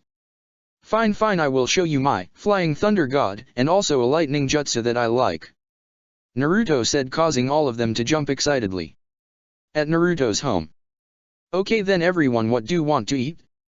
Tell me now and I shall serve. Naruto said. Ramen. Both Mito and Narumi shouted. Tempura. Said Mogi. Pasta. Said Udon. Rice with seasoning. Kano Amuro said. After that everyone looked at Hanabi waiting for her response. She looked slightly annoyed before saying, what? What do you want, my little firecracker? I am cooking, so let me know. He finished with a smirk as her stomach grumbled. Ugh, fine then, Onigiri. She said with a humph. Naruto nodded before he took out an apron and got to work in the kitchen. An hour later 6 clones appeared and set the food on the table as Naruto walked out wiping while his hands. He then called all of them and said, alright guys, food is ready, come and get it. The 6 guests soon joined in on the table and began to eat. Like always, all of them ate it at a blistering pace. Hanabi didn't really understand why her friends were acting that way. She then proceeded to take a bite of her onigiri. As soon as the first bite touched her tongue, she was sent over the edge because of the flavor. It felt oddly familiar. Unknowingly she increased her eating pace and remembered something that she hadn't in a very long time. The warm touch of a mother. Asterisk, Hitomi dies 4 years after Hanabi's birth. So she has a few memories of her, asterisk. As soon as she finished she felt her eyes tear up, and with teary eyes she asked, why does your cooking have the same feeling my mom's cooking used to have? Answer me. Naruto understood what she meant, so did everyone else. They all had a similar reaction when Naruto cooked for them. He placed his bowl on the table and calmly asked, when was the last time some actually cooked for you without a sense of duty? Hanabi thought about it. She had chefs at the compound, but they were paid to cook. No one had cooked her favorite onigiri for her since her mother's death. She swallowed hard before saying 4 years. The last person to properly cook for me was my mother. Naruto smiled sadly. She was one who was forced to grow up early. She may have had people looking after her, but most of it was without love. She didn't know the love of a father because the deaths of his brother and wife had greatly affected him. His sister, in Naruto's opinion, was as stuck up as her father. Doing what he thought was best, he stood up and gave her a hug. He then said, hey, how about this, you become my youngest sister and I become the brother you never had. I will be someone you can share anything with, how about that? Hanabi slightly cried before she nodded into the hug. Naruto lovingly smiled at his new sister before looking at the others. The Kano Amuro Corps were smiling while Mito and Narumi looked slightly jealous. He slightly chuckled at the scene before opening his arms and calling all of them into a big hug. Hanabi smiled a little. Maybe having a big brother wasn't so bad after all. Over the week Naruto had mainly been spending time with Hanabi. He found her to be a sweet little girl once she opened up to someone. She had interests in things that girls her age liked but wasn't given a chance before because of her clan training. Naruto took it upon himself to make sure she doesn't grow up to be a sticky Hyuga and bought her the things she liked. She had grown a lot closer to Naruto and had even started calling him Ni-chan. Currently we see Naruto with all his things packed ready to run to the fire capital. All his precious people were there to see him off. Even Tsunade, who had become Hokage a couple of days ago. Bye bye boss, by the time you come back we three will be genin. Count on it. Konohamaru said as he and his other two friends cried while they hugged Naruto. Naruto patted their heads before saying, I have no doubt you will remember to take your training and studies. I will come back to test you, okay? The three genin nodded before they stepped back. Naruto then hugged all three of his sisters and said, I will miss you guys. Do well on the training trip with Jiraiya, Narumi. Hanabi, I will write you letters every week, don't forget to tell me everything, okay? Hi Ni-chan. All three of them said as they broke the hug. Naruto then turned to Anko and Mina, hugging them tightly before saying, I will miss you Ne-chans. I will miss you too Naru-chan/Kaki. Both of them replied as they wiped the tears that were in their eyes. Itachi stepped forward next and said, I can't begin to tell you how proud I am, Naruto. You have gone well ahead of my expectations and have become not only a great shinobi but also an outstanding person. Here, take this scroll, it has some of my personally created genjutsus and ninjutsus, learn them well. Naruto hugged his older brother figure and said, thank you Nissen. Just you wait, by the time I come back I will be strong enough to beat your ass into the ground. I will be waiting, Otauto. Itachi said as he ruffled Naruto's head. Naruto then turned to Hiruzen, who handed him a scroll and said, what you asked me, Naruto. Use this time to develop yourself, come back as a raging fire that will protect Konoha. Count on it, Jiji. Naruto said as he hugged his grandfatherly figure before turning to his godparents. Good luck out there, Gaki. I am sorry I wasn't there for you when you were a kid. Jiraiya said as Tsunade nodded. Oh, don't worry about it, Jiraiya-sama. Tsunade-sama, what happened is now under the bridge. Naruto said as he shook hands with them before hugging a sobbing Mikoto. Naruto was like a son to her. Seeing him leave for a long time was painful to her, to say the least. He soothingly rubbed her back before breaking the hug and turning to his mother. After a long goodbye with his mother, Naruto finally turned and ran away with two escorting Umbu. Not to be seen for the next 3 years. Chapter 29, Fire Capital Year 1. Naruto was walking down the hall towards the Daimyo throne room. Today would be his first day as a guardian. He was soon inside the throne room where he saw the remaining 10 guardians. He had met all of them. They seemed rather nice except for the top 4, who seemed rather stuck up. After a few moments the daimyo stepped in and Naruto along with the other guardians all bowed down. After sitting on the throne, the daimyo said, welcome to capital, Naruto. I hope your time here will be well served. All of you resume your duties. I shall have a talk with Naruto here in private. The other guardians nodded before they jumped off to their own positions. The daimyo then stood up before hugging Naruto and saying, it's so good to finally meet you, my boy. It's been a long time since I first met you. It's only been a month, daimyo-sama. Naruto answered in shy voice, not knowing how to react. Not like that, I met your father and mother when she first had her baby bump. After all, me and Minato were great friends. In fact, the Kushiness ultrasound was done in this very castle. We even had contracts ready for marriage between my daughter and you. The daimyo said. I didn't expect that. So I presume Jiji broke the contract because of the Kyuubi? Naruto asked. Not at all, your mother informed me that you died during the attack. Now I can't really blame her because of the circumstances, but I am really glad you are well. Shiro replied as he motioned Naruto to follow him. Oh. Naruto said, not really knowing how to respond. Well, the real reason I did call you here was for 3 reasons. 1. To make up for the time I couldn't help you as a kid. 2. To help you get away from the useless clan politics. 3. To reintroduce you to my younger daughter, who happens to be a shinobi in training. Shiro said. Shiro-sama, are you sure you want me to get closer to your daughter? After all, I am the Namikaze clan heir and I will need to have several wives. I don't think something like that is befitting a princess. Naruto answered in a respectful voice. Ha ha ha ha ha ha ha, you are just like your father, boy, I like you. Don't worry, my little Shiro is not like her older sisters. She is a tomboy who has been training in shinobi arts for quite a while. She only respects strength. And I don't think you having multiple wives will affect her. Now let's go. Shiro said as he led Naruto away. He then brought him to a training field where Shiroi was training. She had silvery white hair up to waist level. She had made them into a high pony. She was currently practicing her kenjutsu. She had pale white skin and pink-green colored eyes. As soon as Naruto saw her, he blushed a bit, not knowing that Shiro was paying him a lot of attention. Shiro grinned when he saw the reaction Naruto had upon seeing his youngest. He then called out, "Shiroi-chan, please come here for a moment." "Hideo Yu-san," the girl said in a melodious voice. "Shiroi-chan, this is Naruto Namikaze, son of the late friend Minato Namikaze. He impressed me at the Churyunin exams and I decided to make him a guardian. His assignment will be to be your personal bodyguard over the next 2 years. Shiro said as he pointed towards who nodded his head at Shiroi, who gave him a small smile. "Well, I will leave you two alone now. Good luck getting to know each other," Shiro said as he walked away. "Suwa, what are your hobbies?"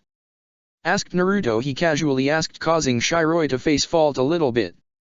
"That's not how you talk to a princess," Shiroi exclaimed. "Heh, but you aren't a princess, you are a kunoichi, hence my equal.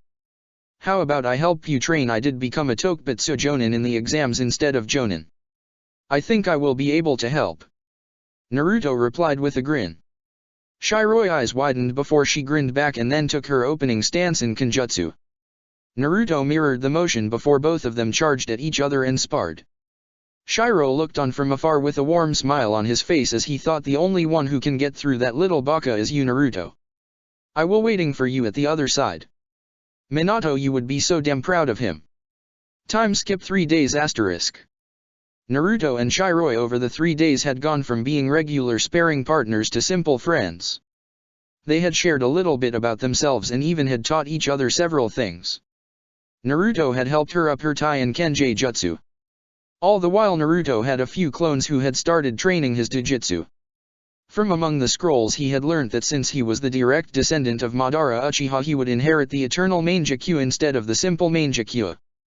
The training was going slow, but Naruto was sure he would be able to master his eyes completely by the time he had to return to Konoha. Currently Naruto was wearing a battle kimono. It was something that could be used in both fights and social events.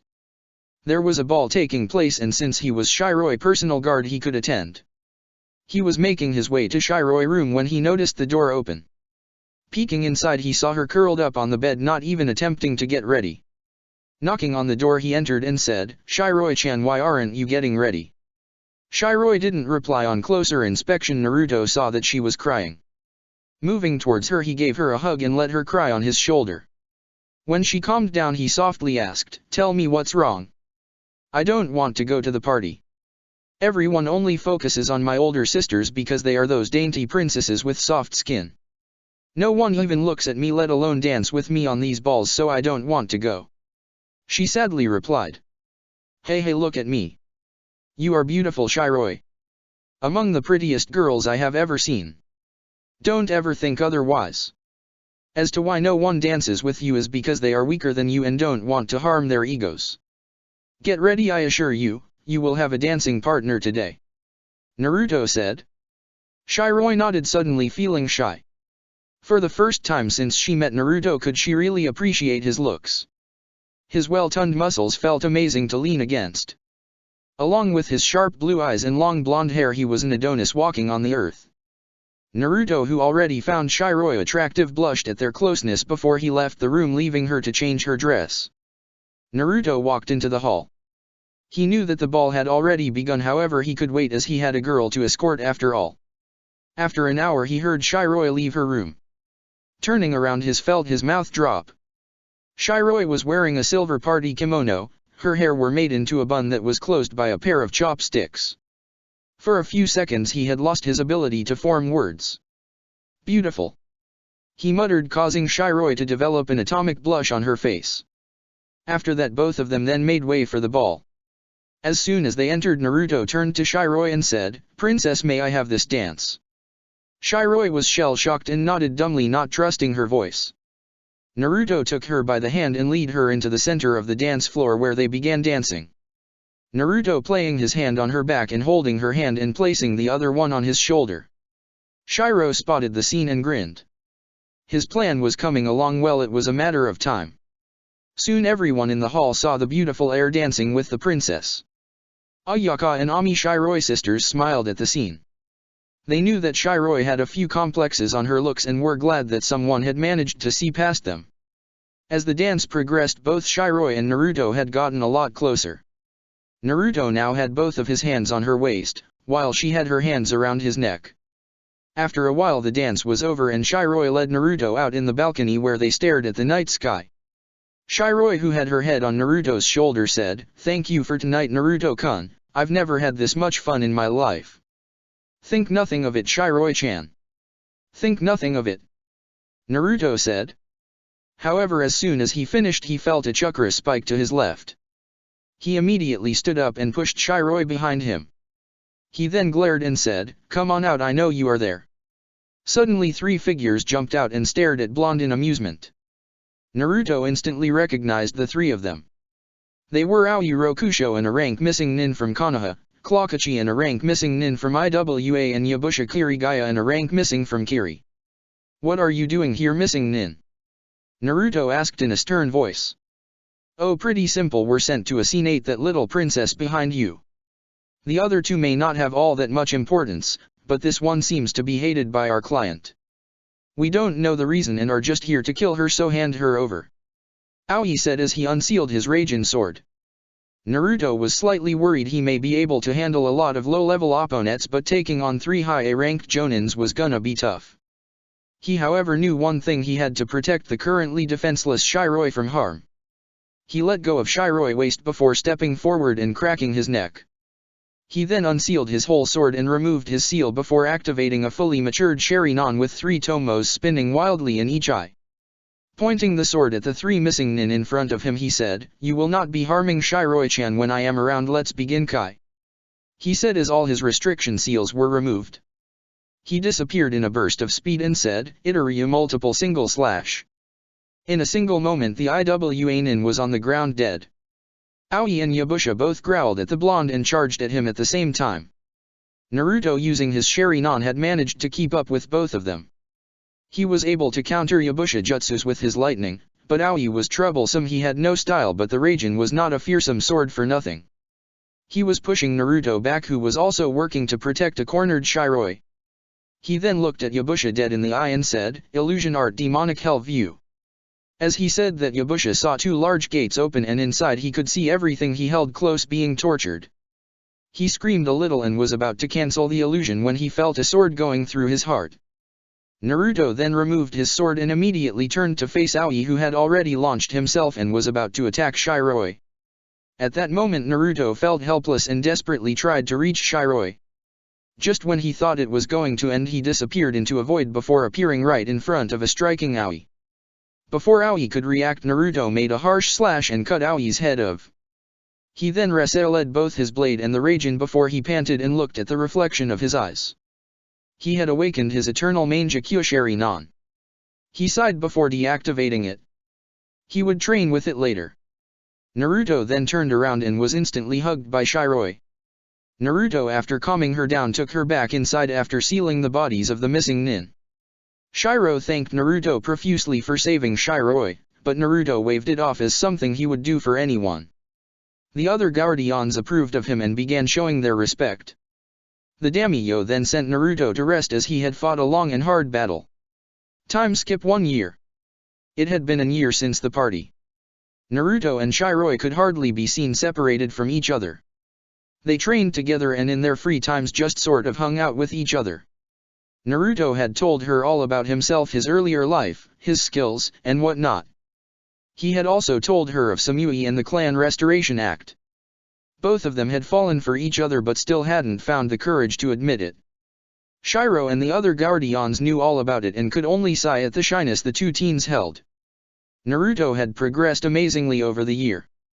He had managed to complete the 4 season in his Uzumaki Kenjutsu and had started dual blade style for his Itaryu. He had mastered 30 of the 60 jutsus Hiruzen had given him. His taijutsu had become much more efficient thanks to interclone tournaments. He had discovered the full extent of his main Kyosharinan and had mastered 4 of the 8 abilities he had. Thanks to better control, he was now able to use his chakra chains for longer. Overall, he stood at an impressive mid to high Jonin level without his Sage mode. He knew that by the time he returned he would at least be elite Jonin level or in a rare chance an S-rank Nin. He had kept constant contact with his first love Samui through his summons, and they regularly exchanged stories of their lives as guardians. Naruto in his letters had told her all about his feelings for Shiroi. Samui had approved of her, which made Naruto happy, since the only reason Samui had allowed him to enact the Clan Restoration Act was that she would choose the girls. Currently he was in a dilemma: how the hell do I tell her? Chapter 30, Realization of the Heart. Second year. Naruto was making way through the castle thinking about ways in which he could confess to Shiroi. For some reason he found himself reluctant to confess to her. Whenever he would try, his heart faltered. It was like something was unconsciously telling him to stop. He then decided to go and mediate a little. Maybe even enter his seal and talk to the Kyuubi. It was about time for it anyway. As soon as he was free from his shift, he made way to a waterfall before removing his shirt and sitting under it in a seiza position. He then closed his eyes and began his meditation. It was after 20 minutes that he felt himself be pulled and didn't resist. He then felt himself black out. When he reopened his eyes, he found himself in a sewer. He shrugged before he started walking, his instincts guiding him. Soon he reached in front of a giant cell. Inside he saw the giant figure of Fox with 9 tails. It was apparently sleeping. Naruto stretched a little and called out, "Oi Kyuubi, wake up, we need to talk." The giant fox opened a solitary eye and looked at Naruto before saying, "Ah, it seems that my container has finally decided to visit. What do you want, brat?" "Me just wanted to talk and get to know you. I already know that what happened that night was because of the masked Uchiha. So I don't blame you for everything that happened to me," Naruto answered with an uncaring shrug. The fox was inwardly shocked. Normally people would use their power to control him and seal him. He would always be blamed and judged. Now in front of him stood the second ever human who actually saw him not as a monster of destruction but a living being. "What do you want to talk about, human?" Kyuubi asked. "What is your name?" asked Naruto. "Why do you want to know?" asked Kyuubi. "Well, you are a living being. I presume Kyuubi is just a title. So what really is your name?" asked Naruto in a curious tone. "Is this the one you spoke of, father? Someone who wouldn't discriminate against us?" Kyuubi thought before he answered. "My name is Kurama Kit," he said. "Yosh, my name is Naruto Namikaze. Nice to meet you. I hope you don't hate me for having the eternal Manga Kyosharinan." Naruto finished sheepishly. He really is different. Kyuubi thought with a sweat drop before he replied. "So far I have no reason to hate you. I really hope you don't give me one to hate you." Kurama replied. "Yosh, that's good. Now I am sure that you must have gotten tired of seeing the same dull surroundings. I race to make it up to you," Naruto said before he closed his eyes and began focusing. A few minutes later the water and the sewer disappeared in a grassy plain, with a dense forest and a lake. Even Kyuubi's cage had disappeared. The seal had appeared around his neck in the form of a leash. Kurama looked around a little wide-eyed before he smiled a true smile and began to shrink until he was the size of a big horse. He looked at Naruto and said, "Thank you, Kit. No problem at all, however there is something I want. In change for that I will let you access my senses as well." Naruto replied with a smile of his own. "What do you want to deal in, Kit?" Kyuubi sounded a little apprehensive. "Oh, I want you to be a father figure to me. You've got experience and you know all about my life, so it should fit. You also helped me heal when I was a kid. What do you say?" Naruto asked. Kyuubi looked on completely dumbfounded before his tails surrounded Naruto and hugged him. Kurama then said, "I'd be more than happy to fulfill that role, Kit. Also, now that we have made contact we can mentally talk as well when you are awake. You want to talk about anything else?" "Yeah, I wanted to talk about myself a little bit.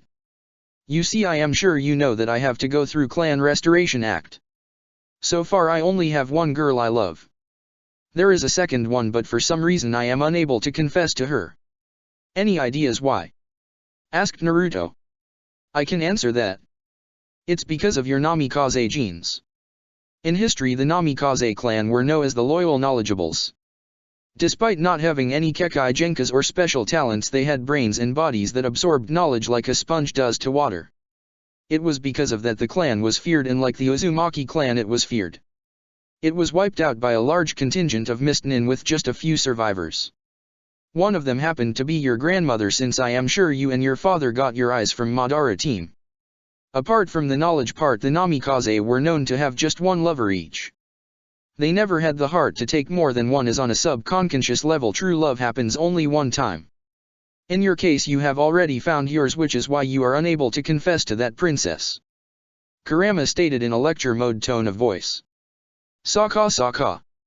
So it means I won't be able to enact the Clan Restoration Act because of my genetics. That's nice, it does save me a lot of trouble. Anyway, thanks for that, Karate-o-you-san. I will talk to you later. You enjoy the rabbits and fellow foxes in the forest. Naruto said as he disappeared. Kurama stared at the spot where Naruto was at before he shook his head and ran off into the forest, all the while having a goofy smile on his face. Maybe this one will be different. He thought as he galloped into the forest and ripped a few rabbits to shreds. Konoha, Kushina, Itachi, and Hinata were walking back to Konoha with two white heads accompanying them. Yeah, no, I am glad that May agreed to let us stay in Konoha. I couldn't have bared staying away after we just got together. Mainjitsu said as he smiled at Kushina while he snaked his arm around her waist. I am happy to. It's good that the war is now over and the mist has joined in the deal. I only hope that Naruto approves of us when he sees us. Kushina said as she muttered in the end. Don't worry, he will. Naruto is good and understanding boy. It may seem that he is aloof, but he does care a lot about you. I am sure he will be fine with it. Itachi said as he placated Kushina's fears. You are right, Databane. Let's hurry back, I want to introduce Mangkun to everyone. Kushina said as she grabbed Mainjitsu's hand and rushed back to the village. Leaving behind Suijitsu, Hinata, and Itachi. There they go again, at least he chose someone as strong as him. Though it is funny seeing someone with the monikers of the Devil's Second Coming and the White Death being so whipped by someone. Suijitsu commented with an amused smirk as he saw the redhead controlling his brother. Yes, but you are forgetting that the person who has him whipped has the monikers the Red Death and Benihime. It kinda makes them feel like a natural couple. Hinata said with a giggle. You got that right. Not to mention even you have gotten me whipped around your fingers. Suijitsu teasingly said as he kissed Hinata on the cheek, making the previously pompous girl blush cutely as she tapped her fingers together. Itachi could only smile at the scene in front of him. In 1 year so much had happened. The Mist Civil War was over with the rebels winning. Itachi, Kushina, and Hinata had helped in the fighting. As a result of working together for a long time, Mainjitsu and Kushina had fallen for each other and were now dating. Same was the case for Hinata and Suijitsu. Understanding the circumstance, the Godame Mizukage had allowed both Mainjitsu and Suijitsu to live in Konoha as a sign of goodwill. Itachi however couldn't help but feel sad for his sister. She had taken the dark route and had left the village to run away to Orochimaru. No one knew of her current location. She had been ranked as a B-rank missing nin with a wanted alive bounty on her head. He sighed, hoping that one day everything would fit right back in. His final thoughts went to his student and younger brother figure. Knowing Naruto, Itachi was sure that he was already much stronger than last year. It would be interesting when the boy returned home. With Jiraiya and the twins. So I think that was enough Kenjutsu practice for now. I will now start teaching you some of my personal jutsu, after which it will be full year of chakra control. Jiraiya announced as the twins were working on their Fuinjutsu skills. Alright Hirosanin, we want to be nearly as strong as Oni-chan will be when we get back.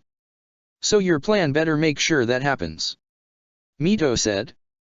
Well, my training will make sure that you reach Kakashi's level by the time we return.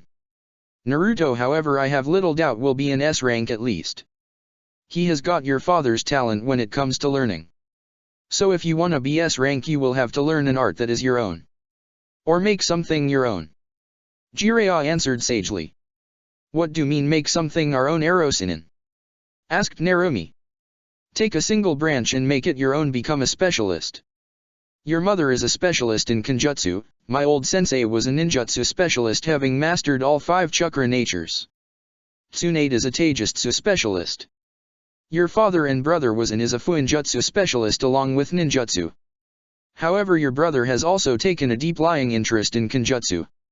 I won't be surprised if he specializes in 3 or 4 shinobi arts in the future. Jiraiya explained. Enai-chan is awesome, isn't he? In that case we will become masters in ninjutsu, kenjutsu, and fuinjutsu. You better tell us a way to speed up our training, Arosinin, or we'll castrate you. Mito declared as she glared at Jiraiya. Yeah, Arosinin, if you don't speed things up we will castrate you. Narumi said as she nodded in agreement with her sister. Damn, they take way too much after their mother. It seems I will have to spell out the secrets for the shadow clone jutsu as well. Jiraiya thought before he spoke and said. Alright, I will bite. We will use the Kage Bunshin no Jutsu to speed up your training. Jiraiya said. Why didn't we think of that? Mom did tell us how it helps with its memory transfer. Narumi said giddily. Yeah. Let's go. Mito agreed as Jiraiya's sweat dropped. The next 2 years were going to be very troublesome. Back to Naruto time, skip 1 year. It had been a whole year since Naruto's talk with Kurama. Over the year he had become one of Naruto's most trusted companions, even helping him master the 2 toughest moves of the eternal Manga Kyushari Nan. Naruto had also managed to complete his Kenjutsu training after completing all of the katas for the swirl style and Itoryu. All of the jutsus given to him by Hiruzen had been mastered as well. Not to mention he was officially a level 10 seal master. He had mastered his father's space-time absorption barrier as well. Kurama had confirmed that Naruto now was a certified S-rank nin. He had also talked to Shiroi and Shiro and had apologized, saying that he rejected the contract because there would be no love in their lives. Shiro accepted the explanation since he personally knew Minato, and Shiroi was fine with it because she just saw Naruto as a best friend rather than a lover. He bid the duo goodbye before he left the capital. Naruto, as he lazily walked through the outskirts of the capital, suddenly felt his battle senses go overdrive. Tensing his body, he kept on walking with one hand on the hilt of his sword. As he was walking, 4 figures jumped out of the trees and stood in front of him. All of them were wearing the Oto headband. Who are you and what do you want with me? Naruto lazily asked. Greetings, Namikaze Dano. We are the Sound 4 from Otogakure. Our leader Orochimaru has requested your attendance. The figure with 4 arms said. I decline. I am Konoha Nin. Why would I join Konoha's biggest traitor? Naruto rhetorically asked. Sorry, you don't have a choice in the matter. The same figure said as all 4 of them launched themselves at Naruto, who merely flicked out his sword and in 4 quick slashes left the Sound 4 incapacitated. He gave them a cold look and said, if you survive, tell your leader don't come after me, he will regret it. Saying that, he disappeared in a Shuershin and decided to visit Kumo. It had been a while since he had seen his loved one after all. Summoning a messenger toad, he sent a letter to both Ai and Tsunade telling them of his visit. Though he did tell Ai to not inform Samui of his visit as he intended to surprise her. He received replies from both cages almost instantly, with Tsunade agreeing and giving him a month off to rest, and Ai welcoming him with open arms. Grinning to himself, he summoned his best friend Gamakichi. Yo bro, it's been a while since you last summoned me, what's up? The red and purple toad asked. He was now growing and was of the same size as a 1-story building. Yo Kichi, I just got free from my contract with the Daimyo and was about to head to Kumo, wanna come with me? Asked Naruto. Sure bro, let's go. Kichi answered as Naruto climbed his head and the duo set off towards Kumo. It was 2-day journey even with the giant toad, but soon the duo could see the gates. 1 kilometer out, Naruto stopped Kichi and said. Alright Kichi, I will see you later. He said as he jumped off the toad's head. See ya brother. Kichi answered as he disappeared in a puff of smoke. Naruto chuckled a bit before he made way to Kumo's gates. The guards looked at him before realization dawned at their faces. They bowed when he came up. One guard then said, Onamikaze-sama, Raikage-sama is expecting you, please make way to the Raikage's office. It's the central building that is among the largest here. Naruto nodded in reply before he entered the village. After a few minutes of walking he reached the Raikage building and jumped, opting to enter through the window rather than the door. Sitting on the sill he said, "Good day Raikage Dono. Somehow I saw this coming, you have a mischievous side don't you?" asked I in an amused tone. "What gave it away?" Naruto asked in the same tone. "Your jump. Anyway, Samui will be returning from her assignment with the daimyo in a couple of hours. What will you do?" asked I. "Go to her place and then surprise her," Naruto said with a grin. "That is good and all, but harm her and I will gut you so bad that you will want to die. Are we clear?" I said as he leaked a little key crystal. "Now can I get the keys?" Naruto replied as he scratched the back of his head. "Here you go," I said as he threw a pair of keys at Naruto, who grabbed them and jumped out the window running towards the address that I had given him. About 2 hours later a tired Samui made her way towards her apartment. She had read her report and wanted to rest. However, more than anything she needed Naruto's massage again. God, she missed his touch, his very presence. Maybe I should visit Konoha, she thought as she reached her apartment and found it to be unlocked. Narrowing her eyes and drawing her sword out, she quietly entered her apartment. As soon as she closed her door she felt 2 arms come onto her shoulders and give them a small squeeze. She immediately recognized the touch as Naruto's. After all, no one could have the perfect mixture between softness and firmness. She dropped her sword and leaned back, already knowing who it was. Naruto pushed Samui's now waist-length hair to her left shoulder as he softly kissed her on the neck. His hot breath along with the warmth and softness of his lips caused the girl to shudder. He turned her around and both of them stared into each other's eyes. To Naruto it seemed that the girl had grown even more beautiful. Her body had become even more developed, with Samui having breasts second only to the likes of Tsunade. Samui was of similar view when she saw Naruto. Naruto leaned in and gave her a passionate kiss. Displaying all of his emotions that had been bottled up because of the distance between the two lovers. Samui wrapped her hands around neck and returned the kiss in tow, deepening it. They soon broke the kiss, leaving behind a spit bridge. Naruto then placed his forehead on hers as both of them closed their eyes and took in each other's warmth. After a few minutes Naruto said, "I missed you, Sam-chan." "I missed you, Danero-kun," she replied. Check the description for the links to the author.